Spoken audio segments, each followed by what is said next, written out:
बंदी छोड़ सतगुरु रामपाल जी परमेश्वर जी की जय हो। परमपिता परमात्मा सारी सृष्टि के रचनहार कुल मालिक असंख्य ब्रह्मांडों के स्वामी जगत गुरु तीनों लोकों में प्रवेश करके सबका धारण पोषण करने वाले राजाधिराज आत्माधार नाथों के नाथ देवों के देव महादेव सर्वेश्वर महेश्वर मृत्युंजय अजरो अमर आदि अनादि सनातनी प्रभु जगत पिता जगदीश्वर श्री श्री 1008 की उपाधि के वास्तविक अधिकारी अकाल मूर्त सौद स्वरूपी राम वासुदेव सर्वगतम परम पूजे प्रथम पूजे परम संत परम पुरुष परम धनी परम दयालु सत्य कबीर हक्का कबीर अल्लाहु कबीर अल्लाहु अकबर बाखबर अल्लाह ताला जगत के तारणहार जगत के मुक्तिदाता जगत के जगन्नाथ हारे के सहारे हिंदुओं के राम मुसलमानों के अल्लाह सिखों के वाहिगुरु ईसाइयों के मसीह दया के सागर दयानिधि करुणा के सागर करुणानिधि स्वयंभू परिभू संकट मोचन कष्टहरण मंगल करण दुख भंजन अविगत कबीर निर्विकार निर्विषम परमात्मा अलय अलेख सतगुरु आदि अनादि सतगुरु असली मर्यादा पुरुषोत्तम असली राम असली कृष्ण असली घनश्याम असली मुरारी राजाओं के राजा महाराजाओं के महाराजा शहंशाहों के शहंशाह सम्राटों के सम्राट भगवानों के भगवान अल्लाहों के अल्लाह प्रभुओं के प्रभु मसीहाओं के मसीह सच्चे वाहिगुरु बाबाओं के बाबा पीरों के पीर सेठों के सेठ जगत सेठ सावड़सा सेठ सर्वगुण संपन्न अनंत कोटि कलाओं के स्वामी अनंत कोटि ब्रह्मांडों के नायक योगियों में महायोगी ध्यानियों में महाध्यानी सिद्धों में परम सिद्ध ज्ञानियों में तत्वज्ञानी ब्रह्म ज्ञानी महाज्ञानी परम ज्ञानी सर्वश्रेष्ठ ज्ञानी विज्ञानी युवा कबीर समर्थ कबीर असमवात अमित ओझा सच्चे रहनुमा करीम अल्लाह सुभान अल्लाह दुनिया के अंतिम पैगंबर 8 सितंबर 1951 से गांव धनाना जिला सोनीपत हरियाणा भारतवर्ष की पावन भूमि पे प्रकट रियल कल्कि भगवान श्री नारायण साकार हरि श्री बाबा साहिब नूर अनंत परमात्मा सच्चे दरवेश सच्चे बाखबर संत श्रोमणी सतगुरु रामपाल जी परमेश्वर जी के चरण कमल में आप और हम सभी भाई बहनों का अनंत कोटि दंडवत प्रणाम। सत्साई भाई और बहनों, बहुत बड़ी दया बहुत बड़ी मेहर पूज्य गुरुदेव भगवान की परमेश्वर रामपाल जी की, जिनके शुभ आशीर्वाद से विशेष आशीर्वाद से आप और हम सभी आत्माओं को पवित्र पुस्तक ज्ञान गंगा में जो अद्वितीय आध्यात्मिक ज्ञान छुपा हुआ है, जो सर्व धर्मों के सर्व धर्म शास्त्रों से प्रमाणित है, हमें सुनने और समझने को मिल रहा है। यदि इस ज्ञान को अच्छे से समझ लिया जाए और इस ज्ञान दाता सतगुरु रामपाल जी से उपदेश लेकर आजीवन मर्यादा में रहकर भक्ति की जाए तो निश्चित ही हमारी आत्मा का कल्याण इसी मनुष्य जन्म में संभव है। भाई और बहनों, ये पवित्र पुस्तक ज्ञान गंगा, इसके ऊपर आज हमारा ये 15वें नंबर का वीडियो है। यदि आप पहली बार ये वीडियो देख रहे हैं तो आप जी से प्रार्थना करूँगा कि आप जी इस पुस्तक पर बन चुके अब तक के समस्त वीडियो अवश्य देखिए, विशेषकर भूमिका को अवश्य देखिएगा, क्योंकि किसी भी पुस्तक की भूमिका को पढ़े बिना उस पुस्तक में किस प्रकार का ज्ञान है हम समझ नहीं पाएंगे। और ये पुस्तक ज्ञान गंगा, इसे तो जन जन ने पढ़ना चाहिए। जिसको मानव शरीर प्राप्त है स्त्री या पुरुष का, उनके लिए तो ये पुस्तक एक प्रकार से वरदान सिद्ध हो जाएगी यदि किसी ने इस पुस्तक को रुचि लेकर धैर्य के साथ निष्पक्ष होकर पढ़ लिया और यदि इनमें लिखी बातों पर अमल कर लिया तो भाई और बहनों, कुल का मालिक कौन है, एक परमात्मा कौन है, सारी सृष्टि को रचने वाला कौन है, ब्रह्मा विष्णु महेश को बनाने वाला कौन है, दुर्गा और इस ब्रह्म को गीता ज्ञान दाता को उत्पन्न करने वाला कौन परमात्मा है, वो कैसा है, कहाँ रहता है, कैसा दिखाई देता है, कैसे मिलता है और कैसे हम उसको प्राप्त करके और जब तक इस लोक में हैं यहाँ भी आध्यात्मिक लाभ प्राप्त कर सकते हैं और कैसे शरीर छूटने के बाद उस परमेश्वर के लोक में जाकर सदा सदा के लिए सुखी हो सकते हैं। इन तमाम बातों की जानकारी ये आत्मा सदियों से तलाश कर रही है, खोज रही है, परंतु किसी भी सवाल का कोई भी जवाब नहीं मिला। कारण ये था कि हमारे जितने भी आध्यात्मिक गुरु हैं, धर्म गुरु हैं, आचार्य शंकराचार्य हैं, मुल्ला मौलवी हैं, पोप पादरी हैं, पाठी हैं, इन्हें स्वयं तत्व ज्ञान नहीं, इन्हें स्वयं सृष्टि रचना का ज्ञान नहीं, ये लोग कथा करने के अधिकारी नहीं, गुरु पद पर बैठकर किसी को उपदेश देने के अधिकारी नहीं, जिसके चलते ये लोग भगत समाज को भी अध्यात्म के नाम पर केवल झूठ ही बोलते रहे, झूठ ही परोसते रहे। तो भाइयों और बहनों, अब वो समय आ गया है, साक्षात तत्वदर्शी संत के रूप में, जगत गुरु के रूप में, सर्व सृष्टि को रचने वाले और सर्व सृष्टि वासियों का पालन पोषण करने वाले कबीर परमेश्वर धरती पर प्रकट हो चुके हैं।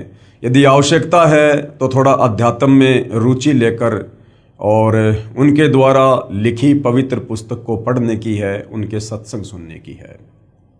आज हमारा इस पवित्र पुस्तक ज्ञान गंगा के ऊपर, जिसको सतगुरु रामपाल जी ने अपने कर कमल से लिखा है, आज हमारा ये 15वें नंबर का वीडियो है। और प्रत्येक वीडियो में हमें अध्यात्म के विषय में वो अनसुनी बातें, वो अनसुनी सच्चाई सुनने और समझने को मिल रही है, जिसके लिए हम युगों युगों से तड़प रहे थे। ये आत्मा भटक रही थी, परंतु वो वस्तु हमें मिल नहीं पा रही थी। तो भाई और बहनों, आज का टॉपिक है कि वो कबीर परमात्मा चारों युगों में आते हैं, यहाँ पर तत्वदर्शी संत की भूमिका करते हैं। आप और हम आत्माओं को अपने तत्व ज्ञान से समझाकर सतलोक ले जाने का प्रयास करते हैं। और जो जो आत्माएं तत्वदर्शी संत रूप में आए हुए कबीर परमेश्वर की शरण ग्रहण करके आजीवन मर्यादा में रहकर भक्ति करती रहती हैं, अंत समय में परमेश्वर उनको अपने साथ अपने निज लोक सतलोक ले जाते हैं। तो सतयुग में कबीर परमेश्वर जी सत सुकृत ऋषि के नाम से प्रकट हुए और किस प्रकार से उन्होंने मनु जैसे विद्वानों को भी, जो लोक वेद के आधार से विद्वान सिद्ध थे, कबीर परमेश्वर जी ने उनको भी वेदों का वास्तविक ज्ञान समझाने का प्रयास किया, सृष्टि रचना से परिचित करवाने का प्रयास किया। लेकिन मान बढ़ाई और अहंकार के चलते मनु जी ने कबीर परमेश्वर जो सत सुकृत ऋषि के नाम से सतयुग में प्रकट थे, उनकी बातों पर गौर नहीं किया और परमेश्वर का नाम वामदेव रख दिया। क्योंकि परमेश्वर जो सत ज्ञान यहाँ बता रहे थे वो यहाँ के चारों वेदों में नहीं है, 21 ब्रह्मांड की सृष्टि में किसी को भी पूरी जानकारी नहीं है, इसलिए उस ज्ञान को पहले कभी नहीं सुना था, इसलिए वो ज्ञान अटपटा लगा और परमेश्वर का नाम वामदेव रख दिया, यानी उल्टा ज्ञान प्रचार करने वाला। लेकिन भाई और बहनों, हम सब उस परमेश्वर की आत्मा है, चाहे ब्रह्मा विष्णु महेश हो, चाहे मनु जी हो, चाहे कोई भी धर्मगुरु हो, चाहे आम इंसान हो, या चाहे 184 योनियों में अपना कर्म भोग रहे जीव जंतु पशु पक्षी हों। परमेश्वर की कोशिश हमें हर प्रकार से समझा बुझाकर प्यार प्रेम से साम दाम दंड भेद से भक्ति मार्ग पर लगाने की होती है। तो सतयुग में कबीर परमेश्वर किस प्रकार से प्रकट हुए, क्या क्या उन्होंने लीलाओं को जन्म दिया, आप और हमने पिछले वीडियो में देखा। आज के वीडियो में हम देखेंगे कि वही कबीर परमेश्वर फिर त्रेता युग में मुनिंदर ऋषि के नाम से प्रकट होते हैं और किस प्रकार से परमेश्वर भिन्न भिन्न लीलाओं को जन्म देते हैं, आप और हमें अध्यात्म समझाते हैं। उससे पहले भाई और बहनों, हमें सृष्टि रचना का ज्ञान होना बहुत जरूरी है, क्योंकि सृष्टि रचना को समझे बिना हम किसी भी धर्म के किसी भी पवित्र सदग्रंथ को नहीं समझ सकते हैं। क्योंकि सृष्टि रचना भक्ति मार्ग में मास्टर की का काम करती है। जिस प्रकार एक मास्टर चाबी होती है, वो किसी भी प्रकार के ताले को खोल देती है, उसी प्रकार अध्यात्म की जो मास्टर की है वो सृष्टि रचना है कि परमेश्वर कौन है, कैसा है, कहाँ रहता है, कैसे उन्होंने सर्व ब्रह्मांडों की उत्पत्ति की, कैसे सूर्य चांद सितारे ग्रह नक्षत्र बनाए, कैसे ब्रह्मा विष्णु महेश की उत्पत्ति हुई, दुर्गा कौन है, दुर्गा का पति कौन है, ब्रह्मा विष्णु महेश के माता पिता कौन हैं, ये काल कौन है जिसको गीता में ब्रह्म कहा गया है, ये निराकार बनकर क्यों रहता है जबकि ये आकार में है, साकार है, मनुष्य दृश्य है, ये सबके सामने क्यों नहीं आता है। इन तमाम प्रकार के सवालों के जवाब, फिर आप और हम क्यों जन्म रहे हैं, क्यों मर रहे हैं, क्यों गधे कुत्ते सुअर बन रहे हैं, क्यों हमारी आंखों के सामने परिवार का परिवार तबाह हो जाता है। कोई नहीं चाहता कि मैं मरूं, मैं बूढ़ा हूं, लेकिन फिर भी हम मरते हैं, वृद्ध होते हैं, सारे कष्ट भोगते हैं। तो इन तमाम प्रकार के सवालों के जवाब आपको सृष्टि रचना समझने के बाद ही मिल सकते हैं, क्योंकि इन तमाम सवालों के जवाब हमारे धर्मशास्त्रों में हैं। चाहे आप मुस्लिम धर्म से हैं, हिंदू धर्म से हैं, सिख या ईसाई धर्म से हैं, उन धर्मों की पवित्र पुस्तकों में, ग्रंथों में इन तमाम सवालों के जवाब छुपे हुए हैं। लेकिन उनको समझने के लिए आपने पहले सृष्टि रचना को समझना पड़ेगा। तो भाइयों और बहनों, सतगुरु रामपाल जी ने अपने सत्संगों में बारंबार हमें सृष्टि रचना सुनाई है। इस पवित्र पुस्तक ज्ञान गंगा में भी उन्होंने सृष्टि रचना का समावेश किया है। सर्व धर्मों के धर्मशास्त्रों से फिर उस सृष्टि रचना को उन्होंने प्रमाणित किया है, जो बिल्कुल सत्य कथा है, नारायण कथा है, अमर कथा है। और इस सृष्टि रचना पर जब तक हमें विश्वास नहीं होगा, तब तक हम भक्ति मार्ग में आगे नहीं बढ़ सकते, हम अध्यात्म में सफल नहीं हो सकते। तो सृष्टि रचना को लेकर पूज्य गुरुदेव भगवान ने बताया कि सर्वप्रथम एक अनामी लोक था। उस अनामी लोक में कबीर परमात्मा स्वयं ही विराजमान थे। उस समय तक उन्होंने कोई भी आत्मा उत्पन्न नहीं की थी। उस परमेश्वर के और भी उपमात्मक नाम थे, सत्य पुरुष, शब्द स्वरूपी राम, अकाल मूरत, परम अक्षर ब्रह्म आदि आदि। उसके बाद कबीर परमेश्वर जी ने नीचे के 3 और अविनाशी लोक रचने का ख्याल किया, विचार किया, और अनामी लोक में बैठकर उस अनामी परमेश्वर ने, क्योंकि अनामी लोक में रहने के कारण कबीर परमेश्वर को अनामी पुरुष भी कहा जाता है, तो कबीर परमेश्वर जी ने अनामी लोक में बैठकर नीचे के 3 और अविनाशी लोकों की रचना की। सबसे पहले अगम लोक की रचना की, उसके बाद अलख लोक की रचना की, और फिर तीसरे नंबर पर सतलोक की रचना की। उसके बाद इन तीनों लोकों में वही कबीर परमेश्वर अपने रूप को रूपांतरण करते हुए सिंहासन पर विराजमान होते हैं। अगम लोक में विराजमान होने के कारण उस कबीर परमेश्वर को अगम पुरुष भी कहा जाता है। फिर अलख लोक में विराजमान होने के कारण उस कबीर परमेश्वर को अलख पुरुष कहा जाता है, और सत्यलोक में सिंहासन पर विराजमान होने के कारण उसी कबीर परमेश्वर को सत्य पुरुष की संज्ञा भी दी जाती है। उसके बाद कबीर परमेश्वर जी ने तीनों लोकों की रचना करके सर्वप्रथम सबसे नीचे के लोक सतलोक में सृष्टि को रचने की योजना बनाई। सर्वप्रथम कबीर परमेश्वर जी ने अपने एक वचन से 16 द्वीपों की रचना की। उसके बाद 16 शब्द उच्चारण किए और 16 पुत्रों की उत्पत्ति की, और अपने प्रत्येक पुत्र को एक एक द्वीप में रहने का आदेश दिया। उसके बाद कबीर परमेश्वर ने सतलोक में मानसरोवर की रचना की और भी काफ़ी रचनाएं की। उसके बाद कबीर परमेश्वर जी ने अपने 12वें नंबर के पुत्र अचिंत से कहा कि बेटा, मैं आपको वचन शक्ति देता हूँ, शब्द शक्ति देता हूँ, आप सतलोक में कुछ रचना करो। अचिंत ने कबीर परमेश्वर से शब्द शक्ति प्राप्त करके एक अक्षर पुरुष की उत्पत्ति की सृष्टि रचना में सहयोग देने के लिए। अक्षर पुरुष सतलोक में बने मानसरोवर में जाकर सो गया, क्योंकि वहाँ पर श्वासों से शरीर नहीं चलता है, वहाँ पर नूरी शरीर है, एक तत्व का शरीर है। मानसरोवर में सो जाने के कारण और गहरी निंद्रा में होने के कारण अक्षर पुरुष कई युगों तक मानसरोवर से बाहर नहीं आया। अचिंत ने कबीर परमेश्वर से प्रार्थना की कि हे परमेश्वर, सृष्टि की रचना नहीं हो पा रही है, क्योंकि अक्षर पुरुष मानसरोवर में जाकर सो गया है और मैं उसे नहीं जगा पा रहा। तब कबीर परमेश्वर ने कहा कि बेटा, तुम सृष्टि रचना करने में सक्षम भी नहीं हो, समर्थ का काम उसी को साजे और करे तुम मूर्ख बाजे। तुम्हें एक छोटा सा ट्रेलर दिखाया गया था ताकि आगे चलकर मेरे द्वारा की जाने वाली किसी भी रचना में तुम किसी भी प्रकार से बाधक ना बनो, तुम्हें अपनी औकात का पता रहे। उसी समय कबीर परमेश्वर ने उस मानसरोवर के जल को अपने हाथ में लिया, अपनी वचन शक्ति से एक अंडा बनाया, उस अंडे में अपनी वचन शक्ति से एक आत्मा प्रवेश की और अक्षर पुरुष को जगाने के लिए अंडा मानसरोवर में छोड़ दिया। अंडा मानसरोवर में नीचे चला गया। अंडे की गड़गड़ाहट की आवाज़ से अक्षर पुरुष की निंद्रा भंग हुई। निंद्रा भंग होते ही अक्षर पुरुष ने गुस्से से अंडे की तरफ देखा और गुस्से के कारण अंडा दो भाग हो गया, यानी फूट गया। उसमें से एक आत्मा निकली जिसको ज्योति निरंजन का नाम दिया गया, क्योंकि जिस समय अंडे से वो आत्मा निकली थी उसमें तेज था, उसमें नूर था। उसी समय कबीर परमेश्वर जी ने आकाशवाणी की कि अक्सर पुरुष, आप निंद्रा में थे, आपको जगाने के लिए ये सारी क्रिया की गई है, आप दोनों मानसरोवर से बाहर आ जाओ। उसी समय दोनों आत्मा ज्योति निरंजन और अक्सर पुरुष मानसरोवर से बाहर आ जाते हैं और कबीर परमेश्वर ने कहा कि आप दोनों आत्मा, आप अचिंत के द्वीप में उसके साथ रहो। परमेश्वर की आज्ञा प्राप्त करके ज्योति निरंजन और अक्सर पुरुष दोनों अपने बड़े भाई अचिंत के द्वीप में उसके साथ रहने लगे। उसके बाद कबीर परमेश्वर जी ने सतलोक में और बहुत सारी अनंत आत्माओं की अपने वचन से उत्पत्ति की और बहुत सारी रचना की।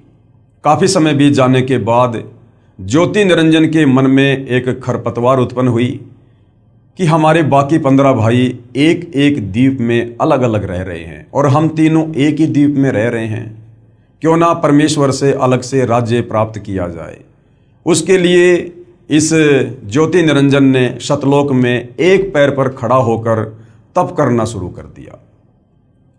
कबीर परमेश्वर ने पूछा कि भाई ज्योति निरंजन, आप ये तप क्यों कर रहे हो, हट क्यों कर रहे हो? ज्योति निरंजन ने कहा कि पिताजी, मुझे कुछ अलग से राज्य दीजिए, मेरे लिए वो जगह थोड़ी है। और जिस समय भाई और बहनों ये ज्योति निरंजन सतलोक में एक पैर पर खड़ा होकर तप कर रहा था, उस समय आज आप और हम जितनी भी आत्माएं इस मृत लोक में, इस 21 ब्रह्मांड में, ब्रह्मा विष्णु महेश से लेकर आप और हम जैसे आम इंसान, 184 योनियों के जलचर, थलचर, नभचर जितने भी प्राणी हैं, गंदी नाली के कीड़े से लेकर ब्रह्मा विष्णु महेश तक, जो आज हम यहाँ पर दुख भोग रहे हैं, नरक भोग रहे हैं, जन्म और मरण के रोग में हैं, 184 योनियों का कष्ट भोग रहे हैं, हम सभी आत्माएं उस समय तप कर रहे उस ज्योति निरंजन के ऊपर आसक्त हो गए।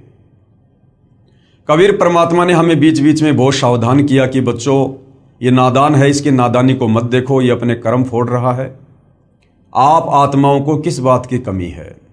आपको सर्व सुख है, सर्व सुविधा है, आप अपनी भक्ति करो, प्रेम से आराम से रहो, इस नादान की नादानी को मत देखो। हम आत्माएं ऊपर से तो सावधान हो गई, परंतु अंदर से जो कशक थी वो जो की त्यों ज्योति निरंजन के प्रति बनी रही। कबीर परमेश्वर ने देख लिया कि भाई बार बार समझाने के बावजूद भी ये अपनी हरकतों से बाज नहीं आ रहे हैं, ये पतिव्रता पद से नीचे गिर चुके हैं, इनकी आस्था अपने परमेश्वर से हटकर और एक अपने जैसे दो कोड़ी के जीव के ऊपर अधिक होती जा रही है। इसलिए कबीर परमेश्वर ने सोचा कि अब ये आत्मा सतलोक में रहने के लायक नहीं है। उधर से जब 70 युग ज्योति निरंजन ने तप पूरा कर लिया तो कबीर परमेश्वर ने कहा, भाई आपको क्या चाहिए? ज्योति निरंजन ने कहा, पिताजी मुझे अलग से राज्य दे दीजिए। कबीर परमेश्वर ने उसके 70 युग के तप के बदले उसे सतलोक में 21 ब्रह्मांड दे दिए, जैसे कोई सेठ साहूकार पिता अपने बच्चे को 21 प्लाट दे देता है। उन 21 ब्रह्मांडों को प्राप्त करके ज्योति निरंजन फूला नहीं समाया और अपने उन ब्रह्मांडों में सैर करने लगा, घूमने फिरने लगा। काफ़ी समय बाद उसके मन में आया कि खाली प्लाटों का क्या करूँगा, इसमें कुछ रचना भी होनी चाहिए। उस रचना की सामग्री को प्राप्त करने के लिए ज्योति निरंजन ने सतलोक में फिर से एक पैर पर खड़ा होकर तप करना शुरू कर दिया। जब 70 युग बीत गए तब कबीर परमेश्वर ने पूछा कि भाई अब आपको क्या चाहिए? जो आपने मांगा था मैंने आपको दिया। ज्योति निरंजन ने कहा कि पिताजी मुझे कुछ रचना रचने की सामग्री दे दीजिए ताकि मैं कुछ कंस्ट्रक्शन अपने ब्रह्मांडों में कर सकूं। उस समय ये 5 तत्व और 3 गुण ये कबीर परमेश्वर के सबसे बड़े पुत्र कूरम के मुकुट में सूक्ष्म रूप में बीज रूप में थे। कबीर परमेश्वर जी ने ज्योति निरंजन से कहा कि आप अपने बड़े भाई कूरम के पास जाओ, बड़े ही प्यार से, बड़े ही अदब से आप उससे ये सामग्री मांगना, मेरा नाम लेकर, मेरा आदेश बताकर वो तुझे प्रदान कर देगा। ज्योति निरंजन अपने बड़े भाई कूरम के पास जाता है रचना सामग्री प्राप्त करने के लिए। कूरम उस समय समाधि में था, ध्यान में था, भक्ति में लीन था। वहाँ जाकर ज्योति निरंजन ने आवाज़ दी कि भैया मुझे पिताजी ने भेजा है, तुम्हारे पास में सृष्टि को रचने की सामग्री है वो मुझे चाहिए। लेकिन कूरम ध्यान में था, उसकी बात को नहीं सुन पाया। उधर से ज्योति निरंजन ने अपना धैर्य खो दिया और कूरम को जगाने के लिए उसके मुकुट को हिलाया। जैसे ही कूरम के मुकुट को हिलाया, उसमें से 3 गुण निकले, रजगुण, सतगुण और तमगुण। इन तीनों को प्राप्त करके ज्योति निरंजन बड़ा प्रसन्न हुआ और सोचा इसके मुकुट में तो और भी बहुत कुछ होगा। फिर से उसके मुकुट को हिलाया तो उसमें से 5 तत्व निकले, पृथ्वी, अग्नि, जल, वायु, आकाश। ये बीज रूप में थे, सूक्ष्म रूप में थे। इतने में कूरम समाधि से बाहर आता है और कहता कि आप ये क्या कर रहे हो। ज्योति निरंजन ने कहा कि मुझे पिताजी ने आज्ञा दी है और मुझे ये रचना सामग्री प्राप्त करनी थी। तो कूरम ने कहा कि ये तो बहुत कीमती वस्तु है और मुझे सत्य पुरुष ने दी है, मुझे पिताजी ने दी है, कबीर परमेश्वर ने दी है और उनकी आज्ञा के बिना मैं ये किसी और को नहीं दे सकता। आप थोड़ा सा धैर्य धारण करो, मैं अभी पिताजी से आज्ञा प्राप्त करता हूँ। लेकिन काल ने एक नहीं सुनी और उसी समय वहाँ से वो निकल लिया। कूरम थोड़ा नाराज हुआ और परमेश्वर जी को सारी बात ध्यान के माध्यम से बताई। उसी समय कबीर परमेश्वर जी ने कहा कि बेटा, छोटे गलती किया करते हैं, बड़े माफ़ किया करते हैं। वो नादान है और उसके लोक में कभी भी शांति नहीं रहेगी। घर घर में लड़ाई झगड़ा, मन मुटाव, छल कपट इसी प्रकार से रहेगा। कूरम शांत हो गया। ज्योति निरंजन सारी रचना की सामग्री को प्राप्त करके अपने 21 ब्रह्मांडों में आता है और काफ़ी कुछ रचना करता है। हम सभी नादान आत्माएं उसके ऊपर कुर्बान हो चुकी थी, पतिव्रता पद से नीचे गिर चुकी थी। कुछ समय बाद ज्योति निरंजन ने देखा कि मैंने बहुत सारा निर्माण कार्य भी कर लिया है, लेकिन मेरे अकेले का मन नहीं लग रहा, कुछ आत्मा हो तो बात बने। ये सोचकर ज्योति निरंजन ने फिर से सतलोक में 64 युग तप किया। 64 युग तप करने के बाद कबीर परमेश्वर जी ने कहा कि भाई ज्योति निरंजन, आपको जो चाहिए था वो मिल गया, अब और क्या चाहिए, आप ये क्यों हट कर रहे हो। ज्योति निरंजन ने कहा, पिताजी मुझे कुछ आत्मा दे दो, मेरा अकेले का मन नहीं लगता। कबीर परमेश्वर ने कहा कि बेटा, तेरे तप के बदले अगर तुझे और ब्रह्मांड चाहिए तो मैं दे सकता हूँ, परंतु ये मेरे बच्चे हैं, मेरी आत्मा हैं, ये मेरे वचन से, मेरे शब्द से, मेरे शरीर से उत्पन्न हैं, इनको मैं किसी भी कीमत पर नहीं दे सकता हूँ। हाँ, यदि कोई तेरे साथ स्वेच्छा से जाना चाहे तो मैं आज्ञा दे सकता हूँ। कबीर परमेश्वर को पता था कि इन सब की आस्था इस ज्योति निरंजन में ज़्यादा हो चुकी है, अब ये सतलोक में रहने के योग्य नहीं है। और ये ज्योति निरंजन भी हमें बार बार कहा करता था कि मैंने पिताजी से ऐसे ऐसे 21 ब्रह्मांड प्राप्त कर लिए हैं, मैंने बहुत ही बढ़िया वहाँ पर रचना की है, हम वहाँ पर मौज किया करेंगे, सुख भोगा करेंगे, क्या तुम मेरे साथ चलोगे। हम कहा करते थे कि भाई अवश्य चलेंगे यदि पिताजी आज्ञा दे दें।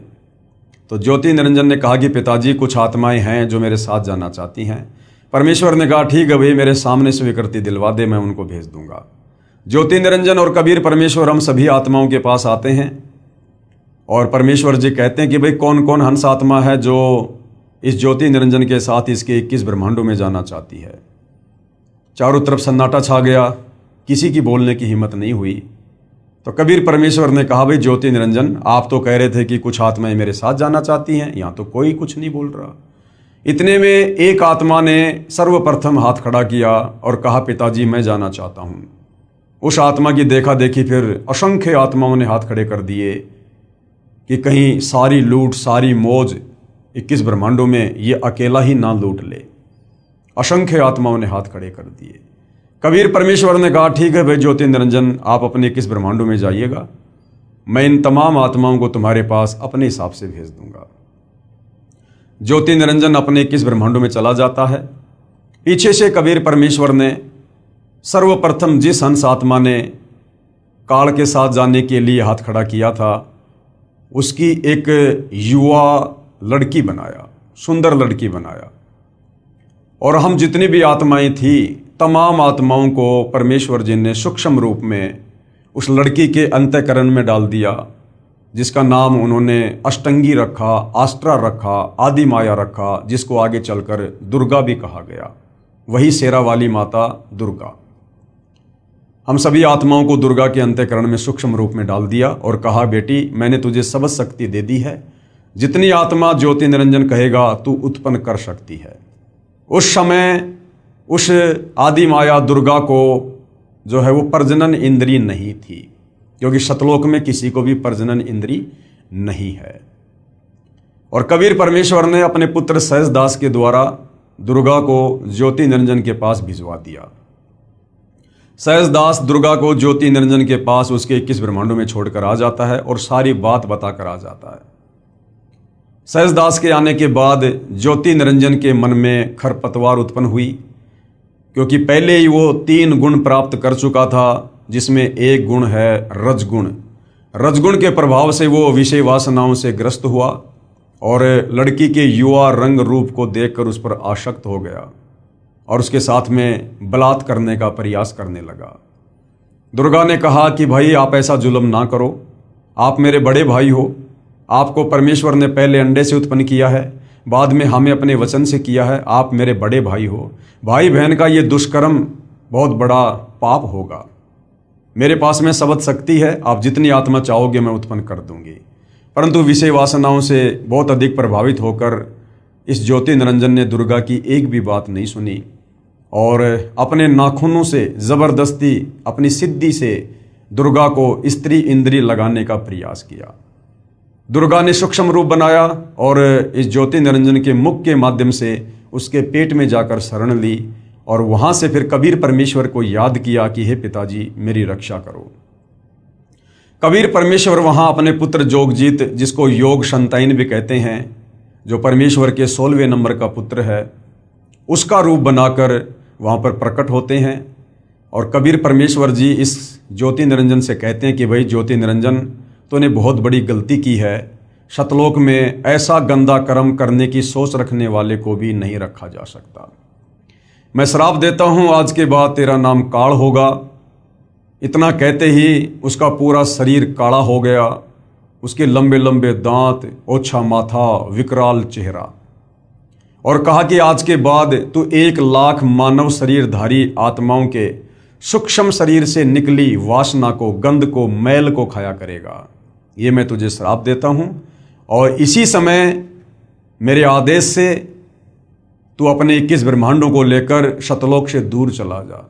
उसी समय विमान की तरह 21 ब्रह्मांड चल पड़े और सतलोक से 16 शंख कोश की दूरी पर आकर परमेश्वर की वचन शक्ति से, वैज्ञानिक जिसको गुरुत्वाकर्षण शक्ति कहते हैं, स्थिर हो गए और ये 5 तत्व, 3 गुण अपनी अपनी जगह पर स्थिर हो गए।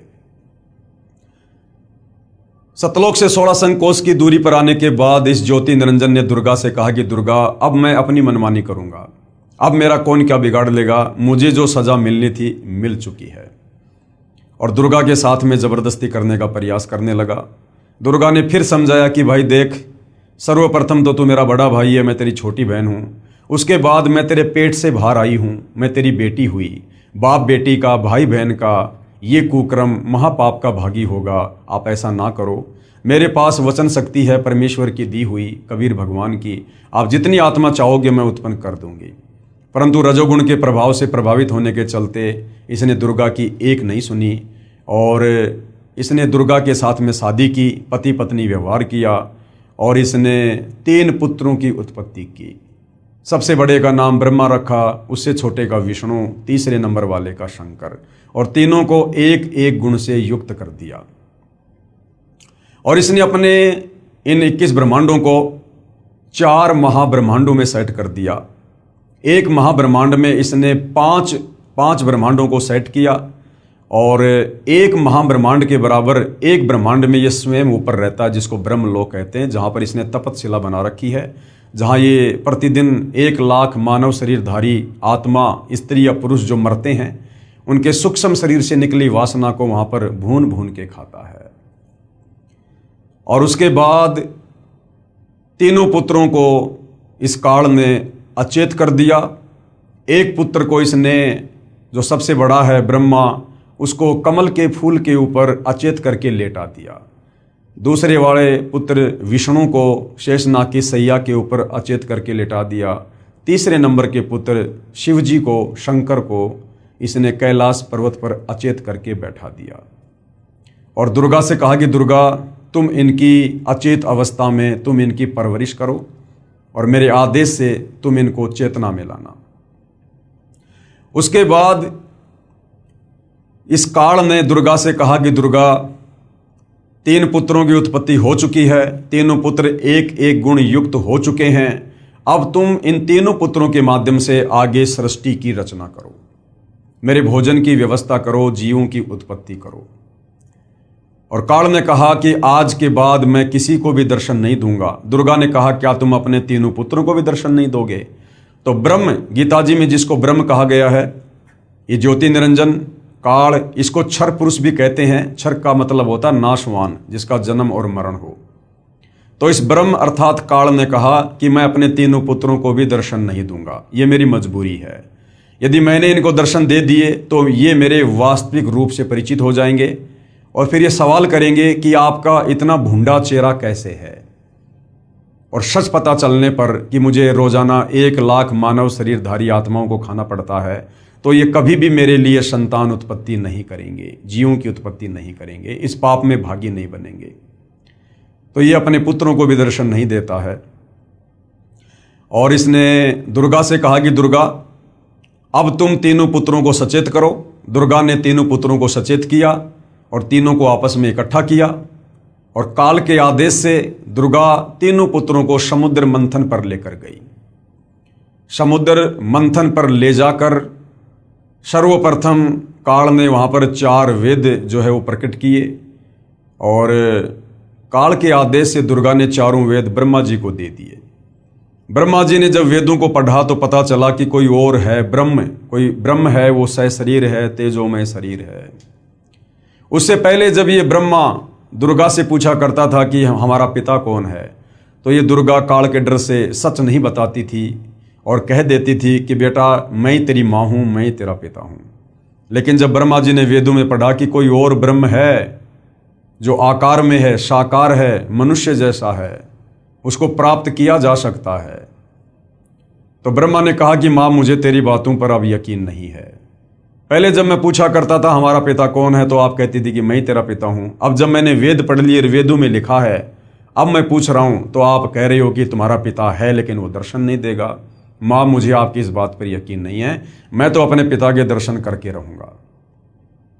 दुर्गा ने कहा यदि तुझे तेरे पिता ने दर्शन नहीं दिए तो क्या करेगा? ब्रह्मा ने कहा कि मैं आपको शक्ल भी नहीं दिखाऊंगा। ये कहकर ब्रह्मा जी उत्तर दिशा की तरफ अपने पिता के दर्शन करने के लिए समाधि लगाने के लिए चले गए। ब्रह्मा जी ने 4 युगों तक समाधि लगाई लेकिन काल ने दर्शन नहीं दिए। उधर से काल ने आकाशवाणी की कि दुर्गा, सृष्टि की रचना क्यों नहीं हो रही, जीवों की उत्पत्ति क्यों नहीं हो रही है? तुझे पता है ना मुझे 1 लाख मानव शरीरधारी आत्माओं को खाने का श्राप लगा हुआ है। दुर्गा ने कहा कि सृष्टि की रचना कैसे हो? आपका बड़ा बेटा ब्रह्मा आपकी खोज करने के लिए, दर्शन करने के लिए गया हुआ है, समाधि लगा के बैठा है। काल ने कहा दुर्गा उस तक सूचना पहुंचाओ कि मैं उसको दर्शन नहीं दूंगा। दुर्गा ने अपनी सबद शक्ति से एक लड़की उत्पन्न की जिसका नाम गायत्री रखा और कहा बेटी किसी भी तरह से अपने बड़े भाई ब्रह्मा जी को लेकर आ। गायत्री जाती है और देखती है कि ब्रह्मा तो समाधि लगाकर बैठा है। गायत्री ने ध्यान अवस्था में दुर्गा से बात की तो दुर्गा ने कहा कि आप इसके चरण स्पर्श करो, इसकी समाधि टूट जाएगी। गायत्री ने वैसा ही किया, ब्रह्मा जी के चरण स्पर्श किए, ब्रह्मा जी का ध्यान भंग हुआ। ध्यान भंग होते ही ब्रह्मा जी ने क्रोध से कहा कि तू कौन कुलटा है, कुलक्षणा है, जिसने मेरा ध्यान भंग कर दिया, मेरी समाधि तोड़ दी, मैं तुझे श्राप दूंगा। गायत्री ने कहा भाई श्राप बाद में देना, पहले मेरी बात सुन ले, मुझे माता दुर्गा ने भेजा है, आपके बिना सृष्टि नहीं रची जा रही है और आपको मेरे साथ चलना है। ब्रह्मा ने कहा गायत्री मैं कैसे चलूं? मैं माता से कहकर आया था कि जब तक मुझे पिताजी दर्शन नहीं देंगे मैं आपको शक्ल भी नहीं दिखाऊंगा और मुझे पिताजी के दर्शन नहीं हुए। ब्रह्मा ने कहा कि गायत्री अगर तू मेरी झूठी गवाही दे कि मेरे सामने ब्रह्मा को ब्रह्म ने दर्शन दिए हैं तो मैं चल सकता हूं। गायत्री ने कहा भाई मैं झूठी गवाही क्यों दूं? लेकिन गायत्री की मजबूरी थी, दुर्गा का आदेश था, ब्रह्मा को लेकर जाना था। तो गायत्री ने सोचा कि कहीं मैं झूठी गवाही दे दूं, कल को सच्चाई का पता चले, मेरी अकेले की पिटाई हो जाए, मुझे दंड मिले। तो गायत्री ने कहा कि मैं झूठी गवाही दे सकती हूँ, लेकिन ये मेरी एक शर्त है, यदि आप मेरे साथ शारीरिक संबंध बनाओ, रति क्रिया करो, तो मैं आपकी गवाही दूँ। ब्रह्मा ने गायत्री के साथ में शारीरिक संबंध बनाए। उसके बाद गायत्री ने सोचा क्यों ना एक और गवाह तैयार किया जाए ताकि बात में कुछ दम हो। गायत्री ने अपनी शब्द शक्ति से एक लड़की उत्पन्न की जिसका नाम पोहपति रखा और पोहपति से कहा कि तुम ऐसे ऐसे हमारी गवाही दो। पोहपति ने भी यही सोचा कि मैं झूठी गवाही दे दूं, ये कल को बच जाएं और मैं दोषी हो जाऊं। तो पोहपति ने भी वही शर्त रखी, यदि ब्रह्मा मेरे साथ में शारीरिक संबंध बनाए तो मैं गवाही दे सकती हूं। ब्रह्मा की मजबूरी, गायत्री की मजबूरी। ब्रह्मा ने पोहपति के साथ वही कर्म किया, शारीरिक संबंध बनाए और तीनों माता दुर्गा के पास में आ जाते हैं। दुर्गा कहती है, बेटा तुझे तेरे पिता ब्रह्म ने दर्शन दिए। ब्रह्मा जी ने कहा कि माता जी मुझे दर्शन हुए हैं। दुर्गा ने कहा कि मैं कैसे यकीन करूं, कोई गवाह पेश करो। ब्रह्मा जी ने कहा कि ये दोनों लड़कियां हैं, इन दोनों के सामने दर्शन दिए। दुर्गा ने उन दोनों से पूछा तो दोनों ने स्वीकृति दे दी कि हमारे सामने पिताजी ने दर्शन दिए हैं। उधर से दुर्गा ने सोचा कि ये काल मुझे तो कह रहा था कि मैं कभी किसी को दर्शन नहीं दूंगा, ये कह रहे हैं कि मुझे दर्शन दिए हैं। दुर्गा थोड़ा नाराज हुई और उसने ध्यान लगाया। उधर से काल ने आकाशवाणी की कि दुर्गा ये तीनों झूठ बोल रहे हैं, मैंने किसी को कोई दर्शन नहीं दिए हैं। दुर्गा नाराज होकर आई और कहा कि भाई तुम्हारे पिता ने आकाशवाणी की है, उन्होंने तुम्हें दर्शन नहीं दिए, तुम झूठ बोल रहे हो। इतना सुनकर ब्रह्मा जी हंसने लगे और कहने लगे, माता जी मैं क्या करता, मेरी मजबूरी थी, पिताजी ने दर्शन दिए नहीं। मैं आपसे प्रतिज्ञा करके गया था कि यदि पिताजी दर्शन नहीं देंगे मैं आपको शक्ल नहीं दिखाऊंगा, इसलिए झूठ बोलना पड़ा।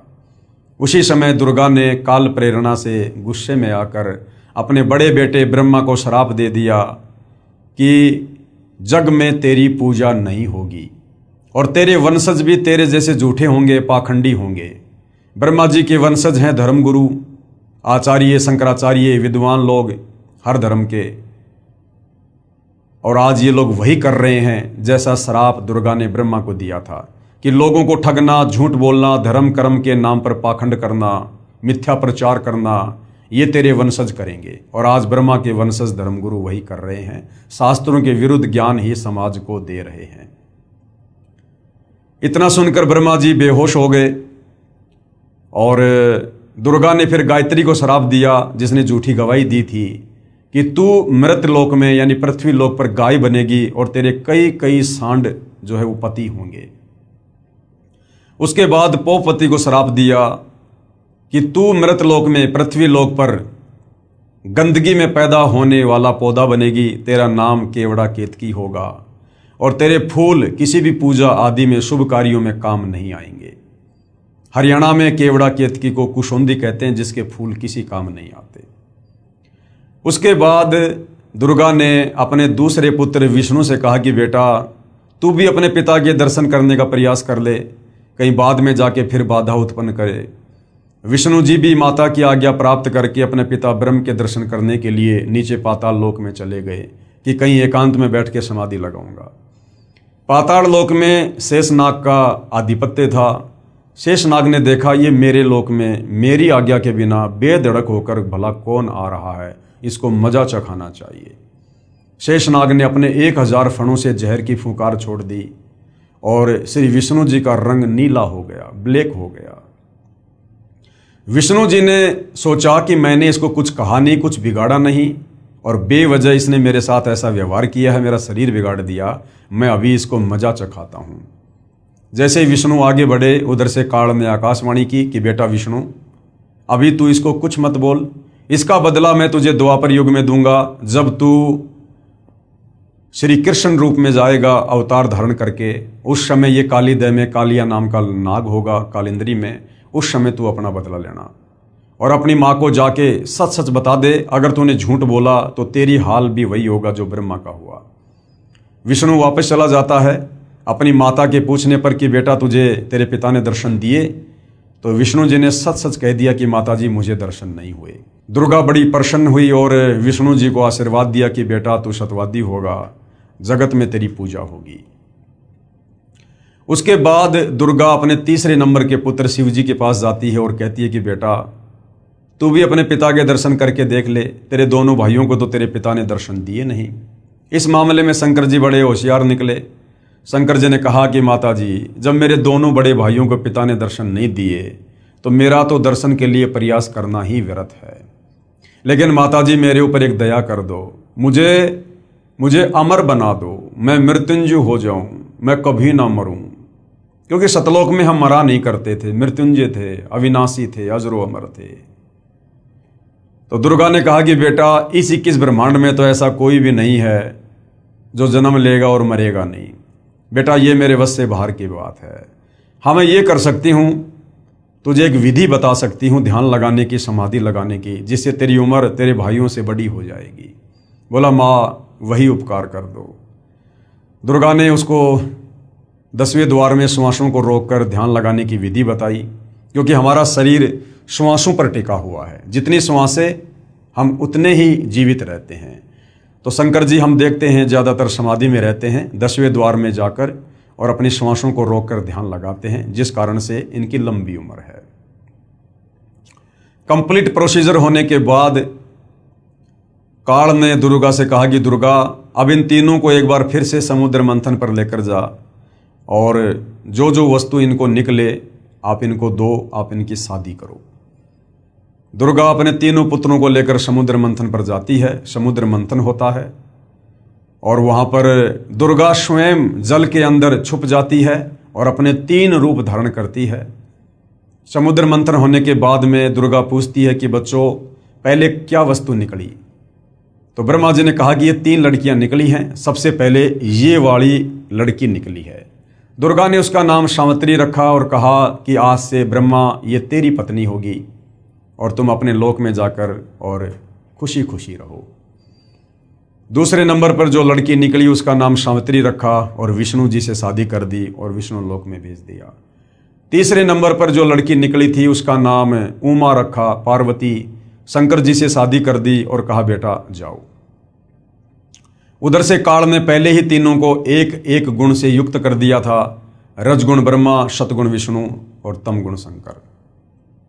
और उसके बाद में ये नीचे की सृष्टि शुरू हो जाती है, जीवों की उत्पत्ति का कार्य शुरू हो जाता है। प्रतिदिन 1.25 लाख ये दुर्गा उत्पन्न करती है और 1 लाख प्रतिदिन शंकर जी जीवों को मार मार के संहार करके किसी भी प्रकार से लड़ाई झगड़े में, मनमुटाव में, एक्सीडेंट में, युद्ध में अपने पिता काल का भोजन तैयार करता है। इस प्रकार से भाइयों और बहनों ये 21 ब्रह्मांड वाली सृष्टि इस काल की, ज्योति निरंजन की, क्षर पुरुष की यहाँ पर चल रही है। यानी आप और हमें समझ में आ जाना चाहिए कि हम यहाँ पर केवल जेल भोग रहे हैं, क्योंकि जो गलती हमने सतलोक में अपने पिताजी के साथ की थी, पतिव्रता पद से नीचे गिर के काल पे आसक्ति करके, हम उसकी सजा भोगने के लिए यहाँ पर आए हुए हैं। अन्यथा ये हमारा कोई ससुराल नहीं है। और हम जन्म मरण के चक्कर में 184 योनियों में कष्ट भोग रहे, कभी नरक में कष्ट भोग रहे, तपतशिला पर काल हमें भून भून के खाता है। असहनीय पीड़ाओं का सामना करना पड़ता है। और ये काल यहाँ कोई बिजनेस करने नहीं आया है।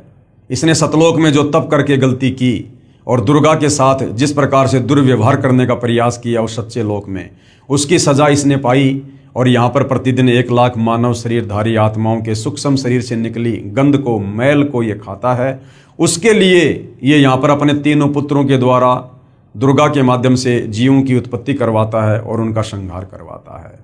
और विष्णु के माध्यम से सबको मोह ममता में बांध के स्थिति को बना के रखता है। तो इस प्रकार से भाइयों और बहनों इस काल की ये सृष्टि यहाँ पर चल रही है।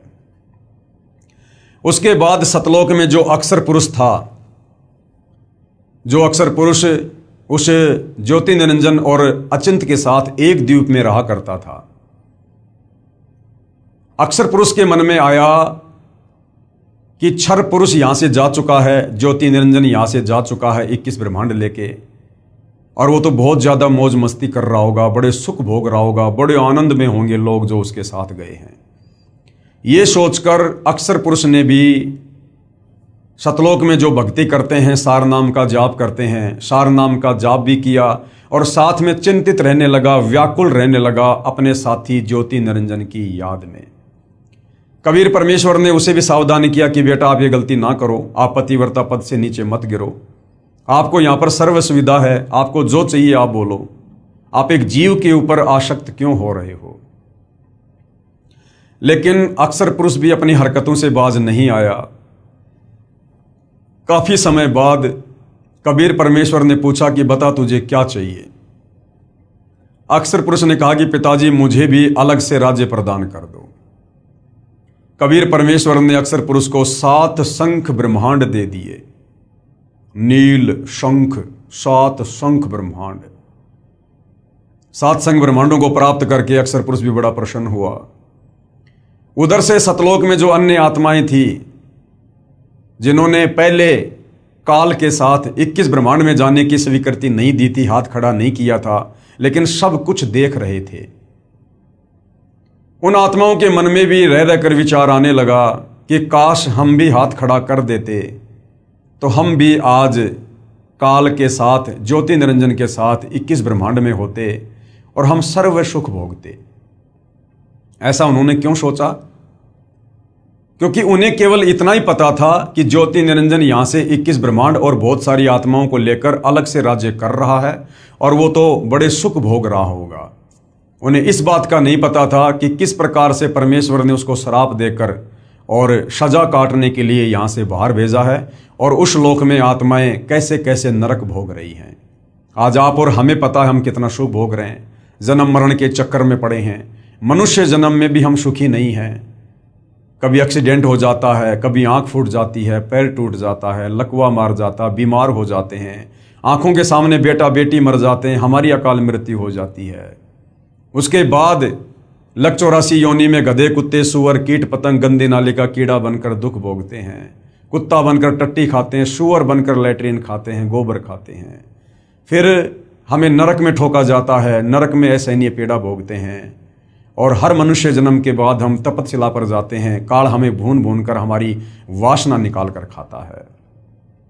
इस बात की जानकारी सतलोक में रहने वाली अन्य आत्माओं को नहीं थी। उन्होंने सोचा वो तो सुख भोग रहे होंगे जो सुख शायद सतलोक में भी ना हो।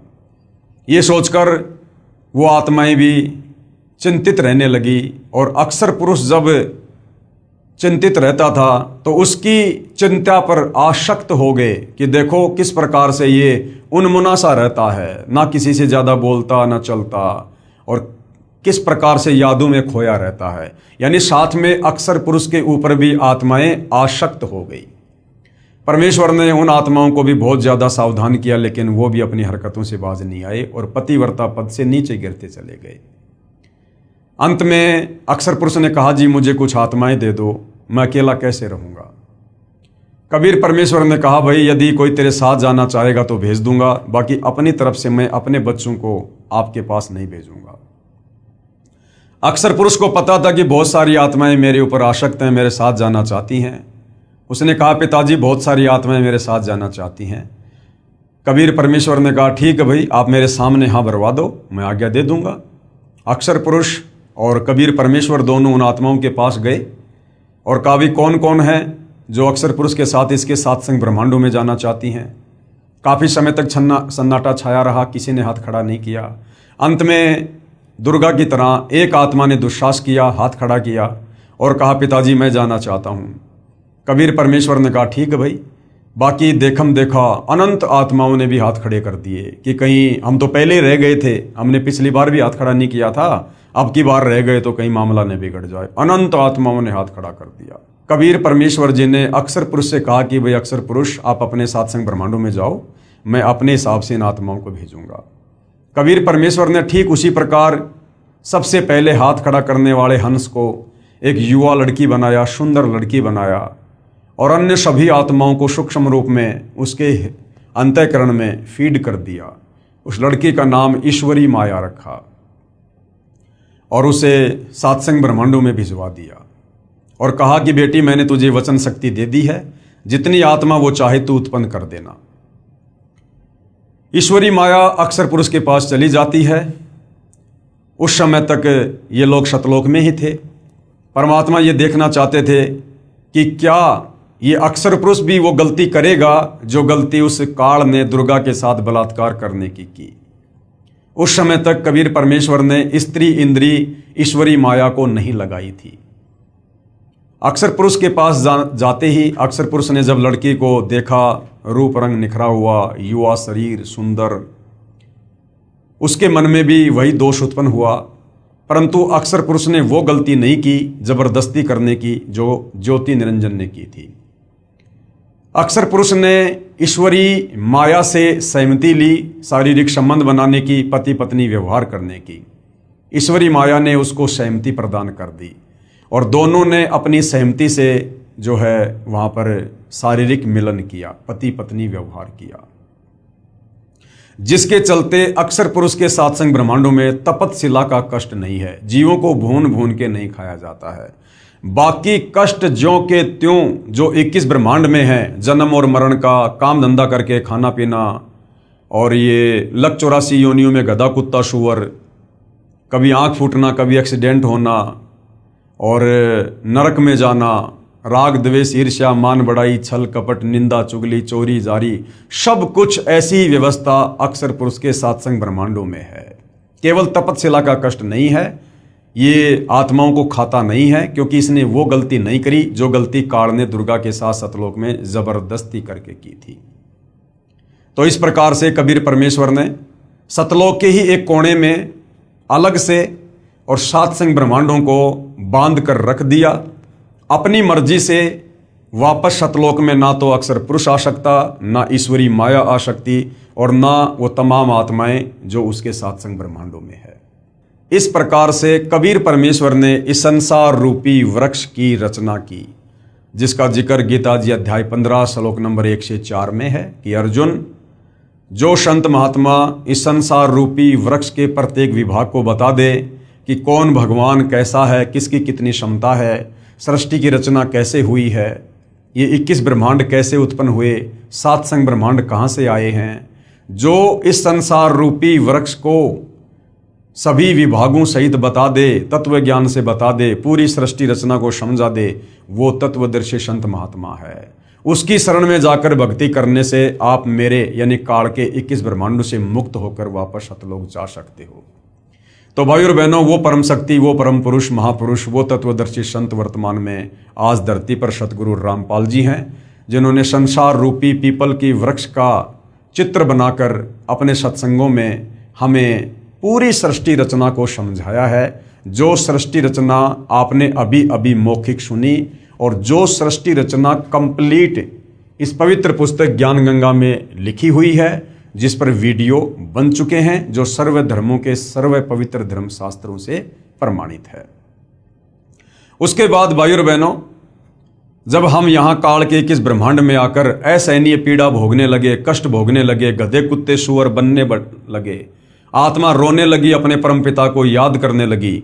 हम चाहे किसकी भी भक्ति करते हैं, चाहे कोई माता की, चाहे कोई ब्रह्म की, चाहे कोई देवी देवताओं की, चाहे वैसे कोई मंदिर में जाता है, और जब कोई विशेष आपत्ति आती है तो हम आत्मा से पुकार करते हैं कि हे परमात्मा रक्षा करो, हे सबके मालिक, हे सच्चे मालिक।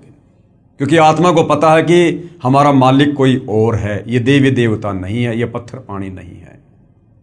तो जब आत्मा यहाँ पर दुख उठाने लगी लक 84 योनियों में, तपतशिला पर और नरक में, तो आत्मा की पुकार को सुनकर हमें दुखी होता देखकर कबीर परमेश्वर सतलोक से चलकर और अपने पुत्र जोगजीत का रूप बनाकर काल के 21 ब्रह्मांड में आए, और सर्वप्रथम कबीर परमेश्वर की मुलाकात जोगजीत रूप में 21वें ब्रह्मांड पर तपतशिला के पास इस काल से ज्योति निरंजन से हुई, जहाँ पर ये गुप्त रहता है। इसने सौगंध खा रखी है कि मैं आज के बाद अपने ओरिजिनल काल रूप में किसी को भी दर्शन नहीं दूंगा। जिस कारण से साधु संत महात्मा ऋषि, बड़े बड़े वेदों के विद्वान ओम नाम की साधना भी कर करके थक गए, ध्यान लगा के भी थक गए, लेकिन काल ने दर्शन नहीं दिए। खुद ब्रह्मा जी ने 4 युग समाधि लगाई, लेकिन काल ने दर्शन नहीं दिए। फिर यहाँ घंटे 2 घंटे की साधना से भला ये किसको दर्शन देगा। तो इस प्रकार से फिर लोगों ने निष्कर्ष निकाल लिया कि वो ब्रह्म जो है वो निराकार है, वो दिखाई नहीं देता, जबकि वो साकार है, सशरीर है, मनुष्य आकार में है, 21वें ब्रह्मांड में रहता है, अव्यक्त रहता है, लेकिन उसने सौगंध खा रखी है कि मैं किसी को दर्शन नहीं दूंगा। जिस कारण से साधना करते करते जब उसके दर्शन नहीं हुए तो साधु संत महात्मा ऋषियों ने अपना निष्कर्ष दे दिया कि परमात्मा निराकार है, वो दिखाई नहीं देता। और सब इसी थ्योरी पर सेट हो गए कि वास्तव में परमात्मा तो दिखाई नहीं देता, वो तो निराकार है, जबकि वो साकार है, दिखाई देता है। लेकिन उसकी प्राप्ति की विधि इन चारों वेदों में नहीं है। उसकी विधि सूक्ष्म वेद 5वें वेद में है, जो ज्ञान कबीर परमात्मा खुद ही चलकर आकर धरती पर देता है। तो कबीर परमेश्वर प्रथम बार काल के 21वें ब्रह्मांड में तपतशिला के पास इस काल बलि से मिले। दोनों में कुछ एग्रीमेंट हुआ, जिसमें एक एग्रीमेंट था कि परमेश्वर आप तीनों युगों में जीव थोड़े लेके जाना, सतयुग त्रेता द्वापर में, चौथे युग कलयुग में आप जितने मर्जी जीव लेकर जाना। काल ने सोचा था कि अभी 3 युगों में तो इनके पास खूब भक्ति है और चौथे युग में ये कंडम हो जाएंगे, और मैं इनको चौथे युग में तरह तरह की पूजाओं पर लगा दूंगा, शास्त्रों के विरुद्ध ज्ञान से ओतप्रोत कर दूंगा, और अपने काल दूतों के माध्यम से ऋषि मुनियों, साधु संतों, आचार्य शंकराचार्य, मुल्ला मौलवियों के माध्यम से शास्त्रों के विरुद्ध ज्ञान दे दे के पाखंड पूजा पर लगा दूंगा, पत्थरों की पूजा पर लगा दूंगा, मंदिर, मस्जिद, चर्च, गुरुद्वारों में भगवान बताकर वहां पर मत्था टिकवा दूंगा, तीर्थ धाम, पैदल यात्रा, कावड़ लाना, बद्रीनाथ, केदारनाथ, हर जगह इनको भटका दूंगा मैं। और जब वो परमात्मा चौथे युग में आकर इनको ज्ञान समझाएगा, ये उसकी एक भी बात नहीं मानेंगे, उल्टा उसका सिर फोड़ेंगे कि तू कहाँ से ये ज्ञान ले आया कि परमात्मा साकार है, दिखाई देता है, कोई सतलोक है। आज वही हो रहा है भाई और बहनों। आज 90% आत्माएं सतगुरु रामपाल जी के द्वारा बताई जा रही यथार्थ सृष्टि रचना को उस अज्ञानता के चलते, जो अज्ञानता हम सदियों से सुनते आ रहे हैं, जो शास्त्र विरुद्ध साधना हम सदियों से करते आ रहे हैं, हमारे दिलो दिमाग में यही बैठा दिया गया है कि परमात्मा निराकार है। तो आज सतगुरु रामपाल जी की बात को 90% जनता सुनने को तैयार नहीं है। लेकिन भाइयों और बहनों, ये चौथा युग है, कलयुग है। मालिक को भी पता था कि 3 युगों में इनके पास भक्ति होगी, इनके पुण्य होंगे, दान धर्म की कमाई होगी, जिस कारण से ये वैसे भी मेरी बात को स्वीकार नहीं करेंगे। जब चौथा युग कलयुग आएगा, इनकी पुण्य कमाई नष्ट हो चुकी होगी, इनके पाप कर्म शेष बचेंगे, और पाप कर्मों के चलते इनके ऊपर तरह तरह की आपत्ति आएंगी। तब ये मुझे खोजेंगे, मुझे तलाश करेंगे, और उस समय जब मैं इनको ये ज्ञान बताऊंगा और साथ में इनके दुखों का निवारण करूंगा भक्ति देकर, तब ये मेरे ऊपर यकीन करेंगे। तो भाइयों और बहनों, अब वो समय आ चुका है। कबीर परमात्मा स्वयं सतगुरु रामपाल जी के नाम से, उनके चोले में, उनकी वेशभूषा में धरती पर प्रकट हैं। आप और हमें सन 1994 से अपने यथार्थ 13वें कबीर पंथ को चलाकर ये सतज्ञान दे रहे हैं, शास्त्र प्रमाणित ज्ञान दे रहे हैं, शास्त्र अनुकूल साधना बता रहे हैं, सृष्टि रचना का ज्ञान दे रहे हैं, यथार्थ भक्ति मंत्र दे रहे हैं, और हमें सौ सुख दे रहे हैं। तो आज हमें यकीन हो रहा है कि वास्तव में परमात्मा कौन है, कैसा है, और कैसे उनकी प्राप्ति होगी। तो भाई और बहनों, पिछले वीडियो में हमने देखा, जो पवित्र पुस्तक ज्ञान गंगा में लिखा हुआ है, कि कबीर परमात्मा अपनी आत्माओं की पुकार को सुनकर, उनके कष्टों को देखकर, वो दयालु परमात्मा सतलोक से चलकर पृथ्वी पर प्रकट होता है, तत्वदर्शी संत की भूमिका करता है, जगत गुरु की भूमिका करता है, सतगुरु बनकर हमें सच्चा ज्ञान देता है, सृष्टि रचना बताता है। और ये कबीर परमात्मा चारों युगों में आता है, रह रहकर बीच बीच में भी आता है परमात्मा, लेकिन चारों युगों में परमात्मा विशेष तौर पर एक लीला ऐसी करता है, शिशु रूप में प्रकट होकर, और वेदों में लिखी अपनी महिमा को सत्य साबित करता है, ताकि हमें भगवान की पहचान हो सके।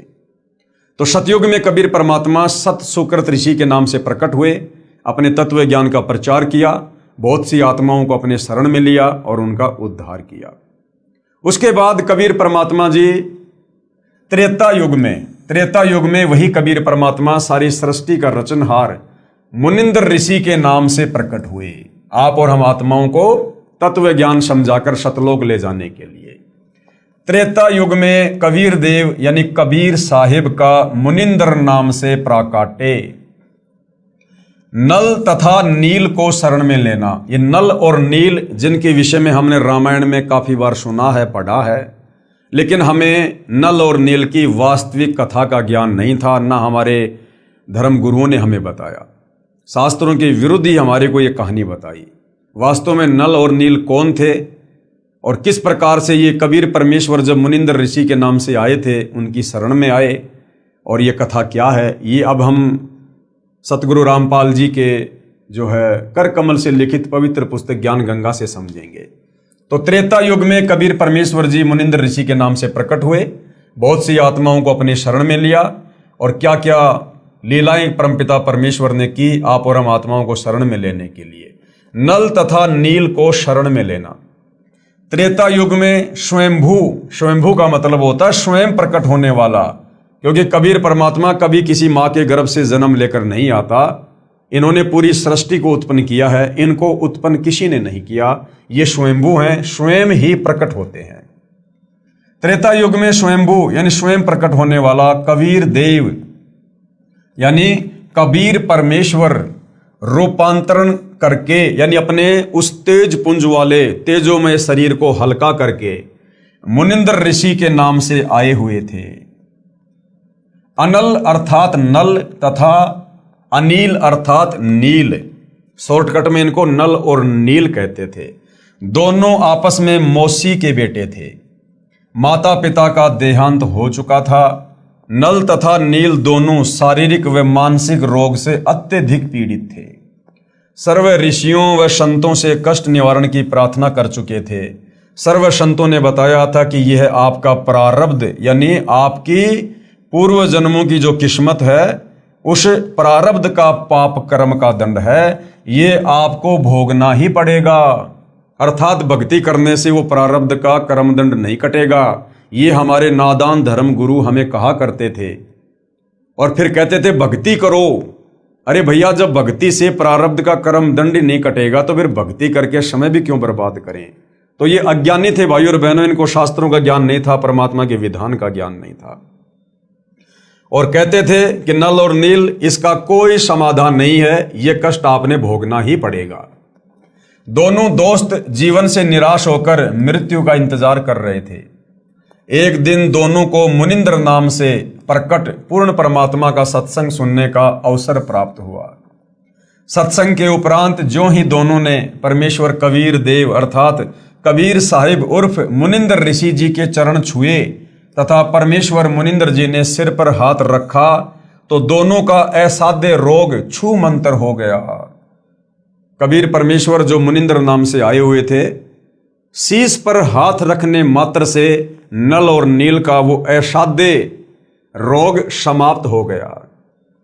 अर्थात दोनों नल तथा नील स्वस्थ हो गए। इस अद्भुत चमत्कार को देखकर प्रभु के चरणों में गिरकर घंटों रोते रहे तथा कहा, आज हमें प्रभु मिल गया जिसकी तलाश थी। तथा उससे प्रभावित होकर उनसे नाम दीक्षा ले लिया तथा मुनिंद्र साहिब जी के साथ ही सेवा में रहने लगे। पहले संतों का समागम यानी सत्संग पानी की व्यवस्था देखकर नदी के किनारे पर होता था। नल और नील दोनों बहुत परमात्मा प्रेमी तथा भोली आत्माएं थी। परमात्मा में श्रद्धा बहुत थी, सेवा बहुत किया करते थे।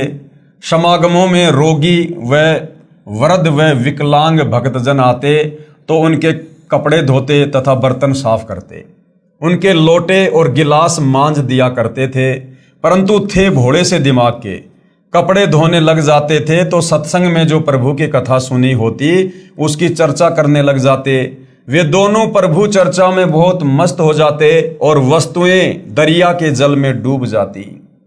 उनको पता भी नहीं चलता, किसी की 4 वस्तु लेकर जाते तो 2 वस्तु वापस ला कर देते। भगत जन कहते कि भाई आप सेवा तो बहुत करते हो परंतु हमारा तो बहुत काम बिगाड़ देते हो, ये खोई हुई वस्तुएं हम कहाँ से लेकर आएं? आप हमारी सेवा ही करनी छोड़ दो, हम अपनी सेवा आप ही कर लेंगे। फिर नल तथा नील रोने लग जाते थे कि हमारी सेवा ना छीनो, अब की बार नहीं खोएंगे, परंतु फिर वही काम करते। फिर प्रभु की चर्चा में लग जाते और वस्तुएं यानी जो कपड़े थे बर्तन थे वो दरिया के जल में डूब जाती। भगत जनों ने ऋषि मुनिंद्र जी से प्रार्थना की कि कृपया आप नल तथा नील को समझाओ, ये ना तो मानते हैं और ना मना करते हैं। हम मना करते हैं तो रोने लग जाते हैं, हमारी तो आधी भी वस्तुएं वापस नहीं लाते।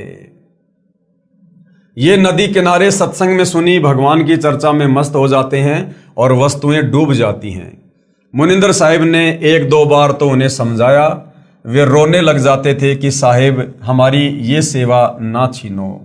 सतगुरु मुनिंदर साहिब ने कहा, बेटा नल तथा नील खूब सेवा करो, आज के बाद आपके हाथ से, क्या कहा मुनिंदर रूप में कबीर परमात्मा जी ने, ध्यान से सुनना भाई और बहनों, हमने जो उल्टी सीधी ये कथाएं सुनी हुई हैं, अब हमें वो वास्तविक कथा सुनने का सौभाग्य मिल रहा है। क्या कहा कबीर परमात्मा ने नल और नील को, ये आज के बाद आपके हाथ से कोई भी वस्तु, चाहे पत्थर या लोहा भी क्यों ना हो, जल में नहीं डूबेगी। मुनिंदर साहिब ने उनको ये आशीर्वाद दे दिया कि चाहे लोहे की वस्तु हो, चाहे पत्थरी क्यों ना हो, तुम्हारे हाथ से जो जल में छोड़ा जाएगा, कोई भी वस्तु जल में नहीं डूबेगी, वो वहीं तैरती रहेगी। अब गुरुदेव भगवान कह रहे हैं कि आपने रामायण सुनी है। एक समय की बात है कि सीता जी को रावण उठाकर ले गया। भगवान राम को पता भी नहीं कि सीता जी को कौन उठा ले गया। श्री रामचंद्र जी इधर उधर खोज करते, हनुमान जी ने खोज करके बताया कि सीता माता लंकापति रावण यानी राक्षस की कैद में है। पता लगने के बाद भगवान राम ने रावण के पास शांति दूत भेजे तथा प्रार्थना की कि सीता लौटा दे, परंतु रावण नहीं माना। युद्ध की तैयारी हुई। तब समस्या ये आई कि समुद्र से सेना कैसे पार करें। भगवान श्री रामचंद्र जी ने 3 दिन तक घुटनों पानी में खड़ा होकर हाथ जोड़कर समुद्र से प्रार्थना की कि रास्ता दे दो, परंतु समुद्र टस से मस नहीं हुआ। जब समुद्र नहीं माना, तब श्री राम ने उसे अग्नि बाण से जलाना चाहा। भयभीत समुद्र एक ब्राह्मण का रूप बनाकर सामने आया और कहा कि भगवान, सबकी अपनी अपनी मर्यादाएं हैं, मुझे जलाओ मत, मेरे अंदर ना जाने कितने जीव जंतु बसे हैं। अगर आप मुझे जला भी दोगे तो भी आप मुझे पार नहीं कर सकते, क्योंकि यहां पर बहुत गहरा गड्ढा बन जाएगा जिसको आप कभी भी पार नहीं कर पाओगे। समुद्र ने कहा, भगवान ऐसा काम करो कि सर्प भी मर जाए और लाठी भी ना टूटे, मेरी मर्यादा भी रह जाए और आपका पुल भी बन जाए। तब भगवान श्री राम ने समुद्र से पूछा कि वह क्या विधि है, कि भाई समुद्र देवता क्या विधि है बता। तो ब्राह्मण रूप में खड़े समुद्र ने कहा कि आपकी सेना में नल और नील नाम के 2 सैनिक हैं। उनके पास उनके गुरुदेव से प्राप्त एक ऐसी शक्ति है कि उनके हाथ से पत्थर भी जल पर तैर जाते हैं। हर वस्तु चाहे वह लोहे की हो तैर जाती है। श्री रामचंद्र ने नल तथा नील को बुलाया और उनसे पूछा कि क्या आपके पास कोई ऐसी शक्ति है। नल तथा नील ने कहा, हाँ जी, हमारे हाथ से पत्थर भी जल में नहीं डूबेंगे। श्री राम ने कहा कि परीक्षण करवाओ, यानी उसकी मुझे छोटी सी परीक्षा दो।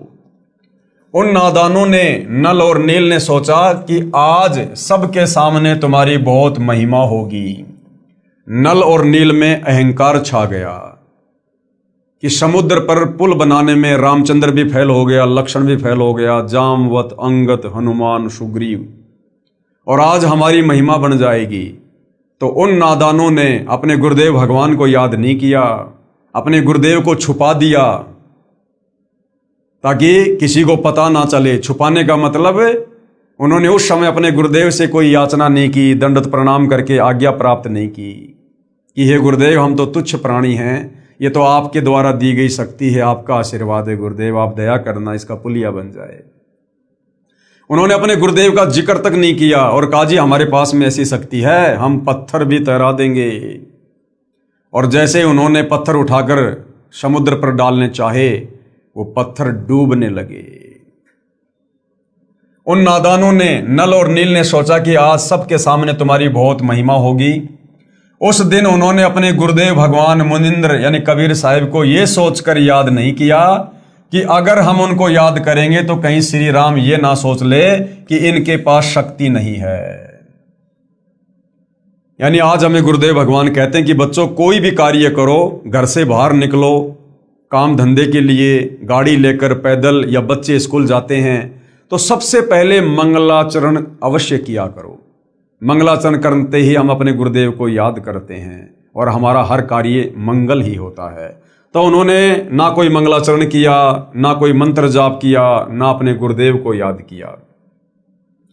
तो उन्होंने सोचा कि अगर हम उनको याद करेंगे तो कहीं श्री राम ये ना सोच ले कि इनके पास शक्ति नहीं है, ये तो कहीं और से मांगते हैं।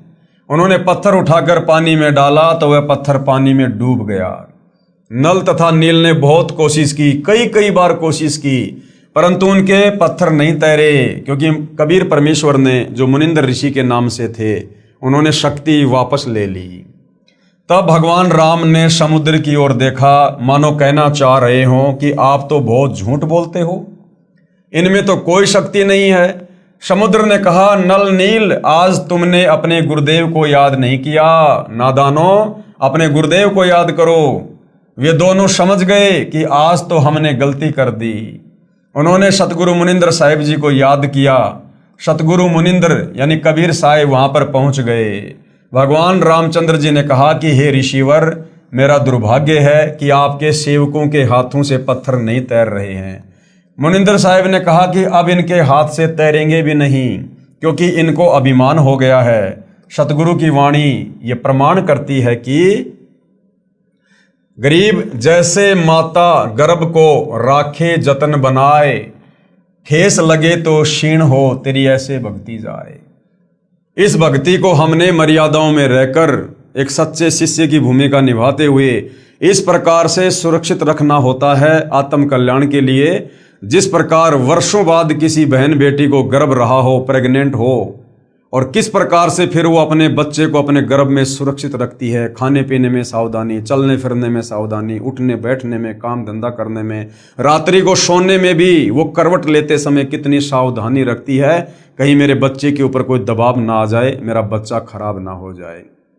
तो कहते हैं जिस प्रकार एक गर्भवती माता अपने बच्चे का ध्यान रखती है और उसको सुरक्षित अपने गर्भ से बाहर निकालती है, इसी प्रकार से हम भक्तों ने भी इस भक्ति को जो हमें गुरुदेव से प्राप्त हुई है, मर्यादाओं का ध्यान रखकर, गुरु वचन का ध्यान रखकर, मान बड़ाई अहंकार से दूर रहकर और आधीन और दास भाव से हमने इस प्रकार से भक्ति को सफल करना होता है।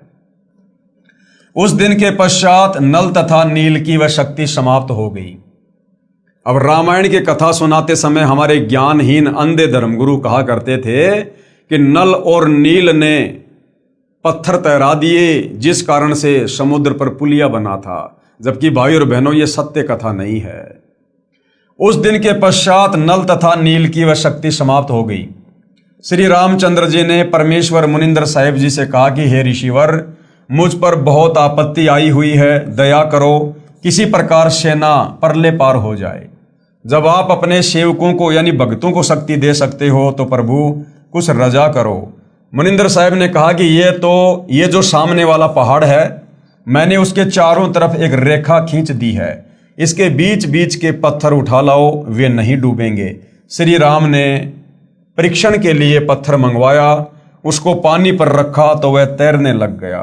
नल तथा नील कारीगर यानी शिल्पकार भी थे। हनुमान जी प्रतिदिन भगवान याद किया करते थे। उसने अपनी दैनिक क्रिया भी साथ रखी, राम राम भी लिखता रहा और पहाड़ के पहाड़ उठाकर ले आता था। नल नील उनको जोड़ जोड़कर उस पुल में लगा देते थे। इस प्रकार पुल बना था, धर्मदास जी कहते हैं।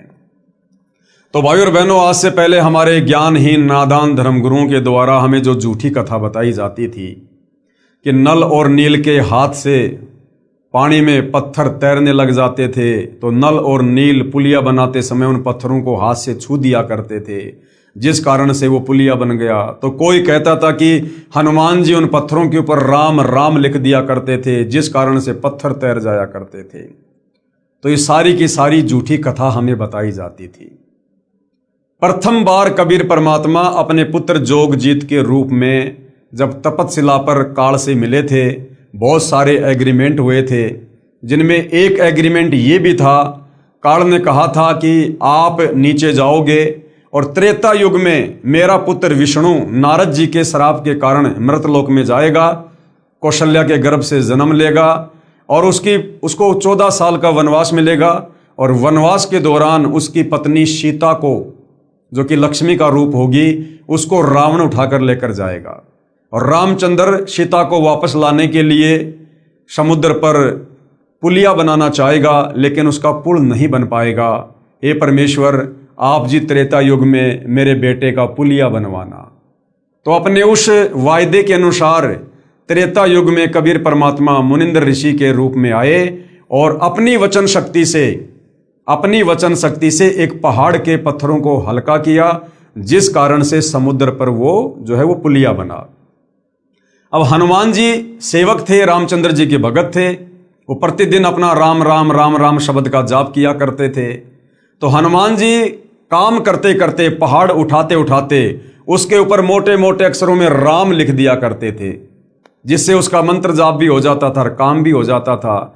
अब बाकी लोग ये सोचा करते थे कि भाई हनुमान जी पत्थर पर राम राम लिख रहे हैं, जिस कारण से ये पत्थर तैर रहे हैं।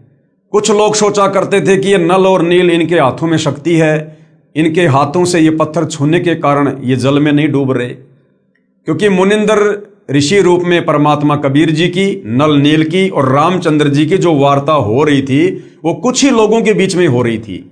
बाकी लाखों की, वो करोड़ों की सेना दूर थी, उन तक ये बात नहीं पहुंच रही थी। तो बाकी लोगों को उस बात का नहीं पता था कि किस आधार से ये पुल बन रहा है। तो बाद में उन लोगों ने अपने अपने घरों पर जाकर उसी प्रकार से महिमा कर दी कि हनुमान जी राम राम लिखा करते थे, जिस कारण से पत्थर तैर गए। नल और नील के हाथों में शक्ति थी, जिस कारण से वो पुलिया बन गया। और आम समाज में ये गलत धारणा फैल गई, जबकि हकीकत ये है जो अब गुरुदेव भगवान हमें बता रहे हैं। इस विषय में आदरणीय धर्मदास जी ने कबीर परमेश्वर की महिमा में कि कबीर परमेश्वर जी आपने त्रेता युग में मुनिंद्र ऋषि के नाम से आकर नल और नील को अपनी शरण में लिया। आपने रामचंद्र जी का जो पुलिया नहीं बन पा रहा था, वो दुखी था, परेशान था, अपनी पत्नी सीता को लंका से वापस लाने के लिए। हे परमेश्वर, आपने किस प्रकार से उसका पुलिया बनवाया, आप तो महान हो, आपकी महिमा अपरंपार है। उन्होंने एक शब्द गाया। तो धर्मदास जी 650 साल पहले जब कबीर परमात्मा कलयुग के प्रथम चरण में कबीर नाम से आए थे, तो कबीर परमेश्वर जी के परम भगत थे, और कबीर परमेश्वर ने धर्मदास जी के माध्यम से कबीर सागर भी लिखवाया था।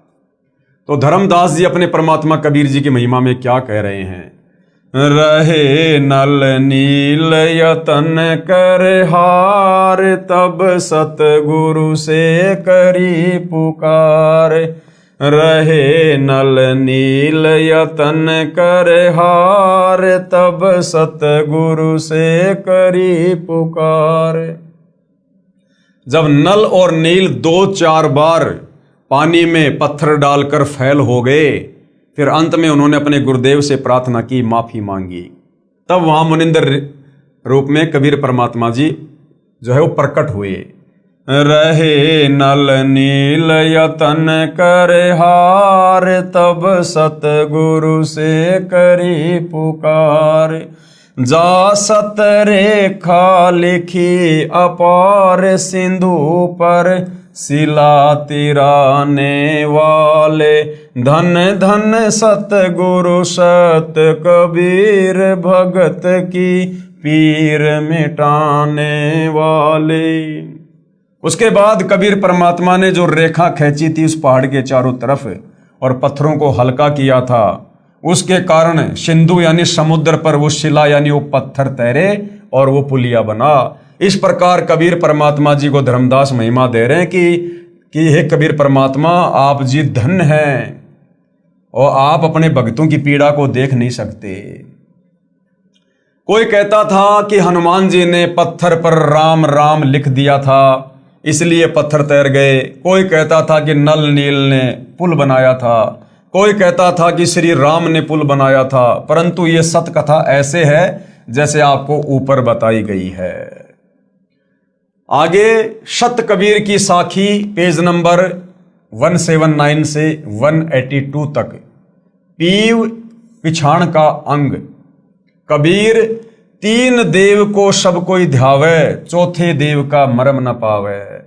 कहते तीन देवताओं को सृष्टि रचना के ज्ञान के अभाव में, शास्त्र अनुकूल साधना के अभाव में, तीन देवता ब्रह्मा विष्णु महेश को तो हर कोई ध्यान लगाता है, हर कोई पूजा करता है, लेकिन चौथे देव का मर्म न पावे। चौथा कौन? इनका पिता काल ब्रह्म, जो गुप्त रहता है।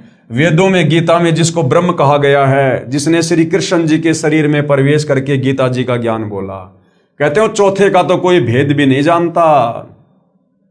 तीन देव को सब कोई ध्यावे, चौथे देव का मर्म न पावे। चौथा छोड़ो, पांचवे को ध्यावे, कहे कबीर सो हम पर आवे। वो चौथे काल निरंजन को भी छोड़ दो, और जो पांचवे का ध्यान करेगा, पांचवा कौन? कबीर परमात्मा, परम अक्षर ब्रह्म, सारी सृष्टि का मालिक कबीर देव। कहते हैं जो उस काल को यानी चौथे को छोड़कर और पांचवे का ध्यान धरेगा, कबीर परमात्मा का, कहे कबीर सो हम पर आवे, यानी वो हमारे सतलोक में वापस आ सकता है। कबीर ओंकार निश्चय भैया ये करता मत जान। ओंकार यानी ये काल। गीता जी अध्याय 8 श्लोक नंबर 13 में ये गीता बोलने वाला काल ब्रह्म कह रहा है कि मेरा तो एक ओम नाम का मंत्र है। ओम इति एक अक्षरम ब्रह्म व्यवहारण माम अनुस्मरण ये परियाति तजन देहम सयाति परमाम गतम। कि अर्जुन, मेरी साधना का, मुझ ब्रह्म मुझ काल की साधना का एक ओम मंत्र है जिसको ओंकार कहते हैं। तो कबीर परमात्मा कहते हैं इस ओंकार को, ओम कहो चाहे ब्रह्म कहो, इसको भगवान मत जानो, इसको करता मत जान। साचा शब्द कबीर का पर्दे माही पहचान। सच्चा मंत्र तो कबीर परमेश्वर जी का है जो तत्वदर्शी संत देता है। कहते हैं उसको पहचान ले, उसकी साधना कर, तब तेरा मोक्ष होगा। कबीर राम कृष्ण अवतार हैं। ये राम और कृष्ण तो विष्णु के अवतार हैं। इनका ना ही संसार, इन्होंने सृष्टि को नहीं रचा। और जिन साहिब संसार किया, जिस परमात्मा ने संसार को रचा, सो किन्हू ने जन्या नार, उस परमेश्वर को किसी भी औरत ने जन्म नहीं दिया। वो जन्म लेकर नहीं आता, जैसे राम कृष्ण माँ के गर्भ से जन्म लेकर आते हैं। इसी प्रकार जिस परमात्मा ने, जिस साहिब ने संसार को उत्पन्न किया, पूरी सृष्टि को रचा, वो किसी माता के गर्भ से जन्म लेकर नहीं आता, वो तो स्वयंभू है। कबीर चार भुजा के भजन में भूल पड़ो सब संत। चार भुजा के भगवान कौन है? ब्रह्मा विष्णु महेश। इनकी चार चार भुजा हैं। तो कहते हैं चार भुजा के भजन में, इन ब्रह्मा विष्णु महेश की भक्ति में पूरा संसार भूला पड़ा है।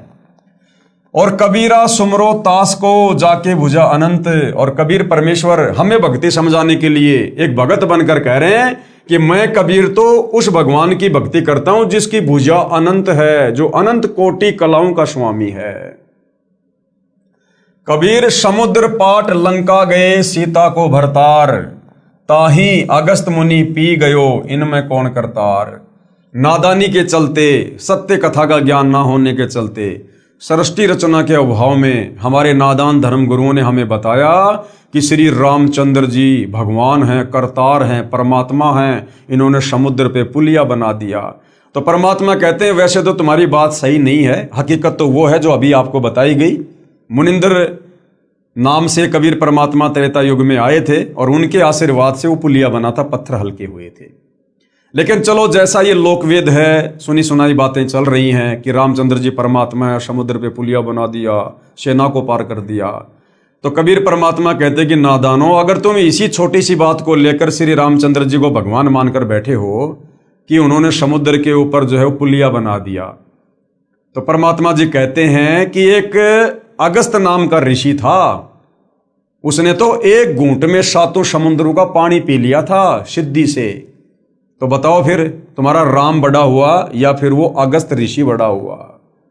तो इन छोटी मोटी इन सिद्धियों से, खेल खिलौने से कोई भगवान साबित नहीं होता है। समुद्र पाट लंका गयो सीता को भरतार, ताही अगस्त मुनि पी गयो इनमें कौन करतार। फिर कहते हैं गोवर्धन गिरी धार्यो श्री कृष्ण जी और द्रोणागिरी हनुमंत, और शेष नाग सब सृष्टि संहारी इनमें कौन भगवंत। दूसरा, हम लोग अध्यात्म की जानकारी ना होने के चलते कहा करते थे कि श्री कृष्ण जी ने गोवर्धन पर्वत को अपनी उंगली पर धारण कर लिया, जिस कारण से हम उनको भगवान कहने लगे। और कहते थे कि हनुमान जी ने द्रोणागिरी पहाड़ को उठा लिया, संजीवनी बूटी सहित द्रोणागिरी पहाड़ को उठाकर लंका ले गए, इसलिए ये भगवान हैं।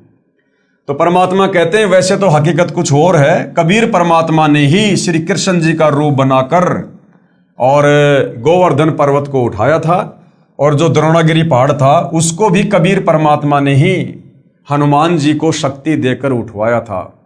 लेकिन ये भाई और बहनों, जब हमें सतगुरु रामपाल जी के सत्संग सुनेंगे, सृष्टि रचना को समझेंगे, तब हमें पता चलेगा कि कबीर परमात्मा के अलावा सारी सृष्टि में चाहे हनुमान हो, चाहे शनि देव हो, चाहे 33 करोड़ देव हो, चाहे ब्रह्मा विष्णु महेश हो, चाहे काल और दुर्गा है, ये सब जीव श्रेणी में है। जीव श्रेणी में ये कुछ नहीं कर सकते, करने करवाने वाला कबीर भगवान है। तो कहते हैं अगर तुम इसी बात के आधार से श्री कृष्ण जी को भगवान मानकर बैठ गए कि उसने गोवर्धन पर्वत को उठा लिया, हनुमान जी ने द्रोणागिरी पहाड़ को उठा लिया, और फिर तुम ही लोग कहते हो कि शेष नाग के सिर के ऊपर पूरी पृथ्वी रखी हुई है, तो बताओ फिर वो शेष नाग बड़ा हुआ या तुम्हारा हनुमान और श्री कृष्ण बड़ा हुआ? अरे वो द्रोणागिरी पहाड़ और वो गोवर्धन पर्वत जिस धरती पर हैं, उस धरती को तुम कहते हो कि शेष नाग अपने सिर पर रखे हुए हैं, तो बताओ फिर सबसे बड़ा भगवान कौन हुआ? तो कहने का मतलब है ये केवल दंत कथा है, आदि अधूरी ये कथा है। किसी शेष नाग के सर के ऊपर पृथ्वी नहीं टिकी हुई है। ये पृथ्वी परमपिता परमेश्वर के वचन से अपनी जगह पर स्थिर है, घूम रही है। जैसा भी है परमेश्वर के वचन से। हमने सृष्टि रचना में पढ़ लिया कि कबीर परमेश्वर जी ने इस काल को श्राप दिया था, जिस कारण से इसके 21 ब्रह्मांड सतलोक से विमान की तरह चल पड़े और सतलोक से 16 संकोश की दूरी पर आकर परमेश्वर के वचन से स्थिर हो गए। वैज्ञानिक जिसको गुरुत्वाकर्षण की शक्ति कहते हैं। फिर कहते हैं कबीर काटे बंधन विपत्ति में कठिन किया संग्राम, चीनो रे नर प्राणियां गरुड़ बड़ों के राम।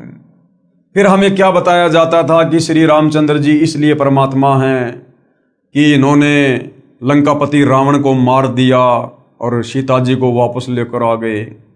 तो कबीर परमात्मा कहते हैं कि नादानो, जब श्री रामचंद्र और उसकी पूरी सेना हनुमान, सुग्रीव, जामवत, अंगद, लक्ष्मण, जब ये सारे वहां पर लंका में लड़ाई कर रहे थे रावण के साथ, तो रावण ने एक सिद्धि शक्ति से रामचंद्र जी और उसकी पूरी सेना को, हनुमान को, सबको नाग फांस में बांध दिया था। सर्पों ने लपेटा लगा लिया था, अनंत सर्प उत्पन्न हो गए और पूरी सेना को रामचंद्र जी सहित जैसे ईख की पोली को बांध दिया करते हैं रस्सी से, ऐसे सर्पों ने लपेटे लगा लिए और फण सीधा करके यूं खड़े हैं कि बस अब डसेंगे। उस समय श्री रामचंद्र जी ने, जिनको तुम परमात्मा कहते हो, सर्वशक्तिमान कहते हो, जो एक सर्प से, एक सांप से अपना बंधन नहीं छुड़वा पाए, उन्होंने अपने वाहन श्री गरुड़ पक्षी जी का आह्वान किया, उनसे प्रार्थना की। उसी समय गरुड़ पक्षी प्रकट हुए और बहुत सारे रूप बनाए अपनी सिद्धि से, और अपनी चोंच से उन सर्पों को काटा, मारा और रामचंद्र जी और उसकी सेना को बंधन मुक्त किया। तो बताओ फिर राम बड़ा हुआ या फिर वो गरुड़ बड़ा हुआ, जिस गरुड़ ने तुम्हारे रामचंद्र जी के भी बंधन काटे? काटे बंधन विपत्ति में कठिन किया संग्राम, चीनो रे नर प्राणियों गरुड़ बड़ो या राम। कबीर कहे कबीर चित चेत हूं शब्द करो निर्वार, श्री राम ही करता कहत भूल पड़ो संसार। कबीर जिन राम कृष्ण व निरंजन कियो सो तो करता न्यार। क्या कहते हैं कबीर परमात्मा कि जिस भगवान ने तुम्हारे श्री कृष्ण जी को भी बनाया, और श्री कृष्ण यानी ब्रह्मा विष्णु महेश के पिता, निरंजन यानी इस काल को भी बनाया, कहते हैं वो परमात्मा तो कोई और ही है। अंधा ज्ञान न बूझ ही, मूर्ख आदमी उसके विषय में नहीं पूछेंगे, नहीं जानेंगे, कहे कबीर विचार। कहते हैं इन बातों पर तो कोई अधिकारी भगत, अधिकारी हंस ही चर्चा करेंगे। उसके बाद भाई और बहनों, द्वापर युग में कबीर देव यानी कबीर साहिब का करुणामय नाम से प्राकाटे, यानी द्वापर युग में किस प्रकार से वही कबीर भगवान, वही कबीर परमात्मा, सारी सृष्टि का मालिक, जिसने असंख्य ब्रह्मांडों की रचना की है, द्वापर युग में वही कबीर परमात्मा करुणामय ऋषि के नाम से प्रकट होते हैं और किस प्रकार से अपनी लीला करते हैं, किन किन आत्माओं को अपनी शरण में लेते हैं और किस प्रकार से इस अध्यात्म को, सृष्टि रचना को, तत्व विज्ञान को हम काल के 21 ब्रह्मांडों में फंसी आत्माओं तक पहुंचाते हैं। इस पर हम विशेष तौर पर भाई और बहनों अगले वीडियो में चर्चा करेंगे, क्योंकि ये परमेश्वर की महिमा है, जगत पिता जगदीश्वर की महिमा है, जिनके विषय में आज से पहले हम कुछ भी नहीं जानते थे। तो हम इस अमर कथा को, नारायण कथा को, सत्य कथा को हम धीरे धीरे पढ़ेंगे और आगे बढ़ेंगे और समझते जाएंगे। और जिन जिन भाई बहनों को समझ में आ रही है उनसे प्रार्थना है, भाई ये मानव जन्म बड़ा दुर्लभ है, और जब तक हम तत्वदर्शी संत की शरण में नहीं आ जाते हैं और उनकी मर्यादा में रहकर भक्ति शुरू नहीं करते हैं, तब तक हमें इस मनुष्य जन्म का भी भरोसा नहीं है। ये कब हमारे हाथ से निकल जाए, कब किस घटना में हमारी मृत्यु हो जाए, कब ये अनमोल शरीर हमारे हाथ से छूट जाए और काल हमें तुरंत लक 84 योनि में, नरक में गधा कुत्ता सूअर बनाकर छोड़ देगा। और ये मनुष्य जन्म केवल और केवल अपनी आत्मा के कल्याण के लिए तत्वदर्शी संत की खोज करके, उसकी शरण में आकर सत भक्ति करके मोक्ष करवाने के लिए मिलता है। वो शु अवसर आज आप और हमें सहज में उपलब्ध है। जिस परमेश्वर को खोजने से वो प्राप्त नहीं होता, अरे खोजने से तो ये काल ब्रह्म ही प्राप्त नहीं होता। ब्रह्मा ने अपने पिता ब्रह्म का ध्यान लगाया 4 युग, साधु संत महात्मा सतयुग त्रेता द्वापर युग में हजारों वर्ष समाधि लगाकर ओम नाम का जाप करते, तप करते, इस काल ने भी दर्शन नहीं दिए। सोची वो सारी सृष्टि का मालिक, वो काल का भी पिता, जिसने काल को अंडे से उत्पन्न किया, कबीर परमेश्वर, सोचिए वो खोजने से कैसे मिलेगा। वो तो स्वयं ही दया करता है, अनुग्रह करता है, वो स्वयं ही आकर हमें यहाँ दर्शन देता है, मिलता है। तो भाई और बहनों, ये मौका अनंत युगों के बाद बड़ी मुश्किल से मिलता है। कबीर परमेश्वर ने आप और हमें दिया है। आज वो आप और हम सब पर दया युक्त हैं। आज हम उनके दया का फायदा उठा सकते हैं, अपनी आत्मा का कल्याण करवा सकते हैं। लक 84 योनि में तरह तरह के शरीर धारण करके और असहनीय यातना भोगने से बच सकते हैं। नरक में तरह तरह की पीड़ाओं को भोगने से बच सकते हैं और जन्म मरण के और बुढ़ापे के भयंकर रोग से बच सकते हैं मोक्ष प्राप्त करके। और ये मोक्ष उसी समय संभव है जब हम जगत गुरु तत्वदर्शी सतगुरु रामपाल जी के सत्संग रुचि लेकर, निष्पक्ष होकर, धैर्य के साथ सुनेंगे। ज्ञान समझ में आने के बाद हम उनसे उपदेश प्राप्त करेंगे और फिर वे जो मर्यादा बताएंगे, जो नियम बताएंगे, उन नियमों में रहकर यदि भक्ति सफल करेंगे तो भाई और बहनों हमारी आत्मा का कल्याण होगा। ये जन्म जन्मांतरों का कष्ट हमारा कटेगा जो हम इस काल के 21 ब्रह्मांड रूपी जेल में काट रहे हैं। तो भाई और बहनों, आज की वीडियो में केवल इतना ही। यदि ज्ञान समझ में आ रहा है तो सतगुरु रामपाल जी से अविलंब नाम उपदेश लें और अपनी आत्मा का कल्याण करवाएं। तो आज की वीडियो में केवल इतना ही, बाकी चर्चा हम कल करेंगे परमेश्वर की महिमा में। तब तक गुरुदेव भगवान हम सबको आज्ञा दे, आशीर्वाद दे, सद्बुद्धि दे, हमारा मार्गदर्शन करे, हमें भ्रमने भटकने से बचाए और गुरुदेव के कर कमल से लिखित ये पवित्र सृष्टि रचना, ये हमारी इस 2 कोटि की इस बुद्धि में समाये, हम इसको समझ सकें, हम अमल कर सकें और अपनी आत्मा के कल्याण के लिए नाम उपदेश ले सकें। बंदी छोड़ सतगुरु रामपाल जी परमेश्वर जी की जय हो।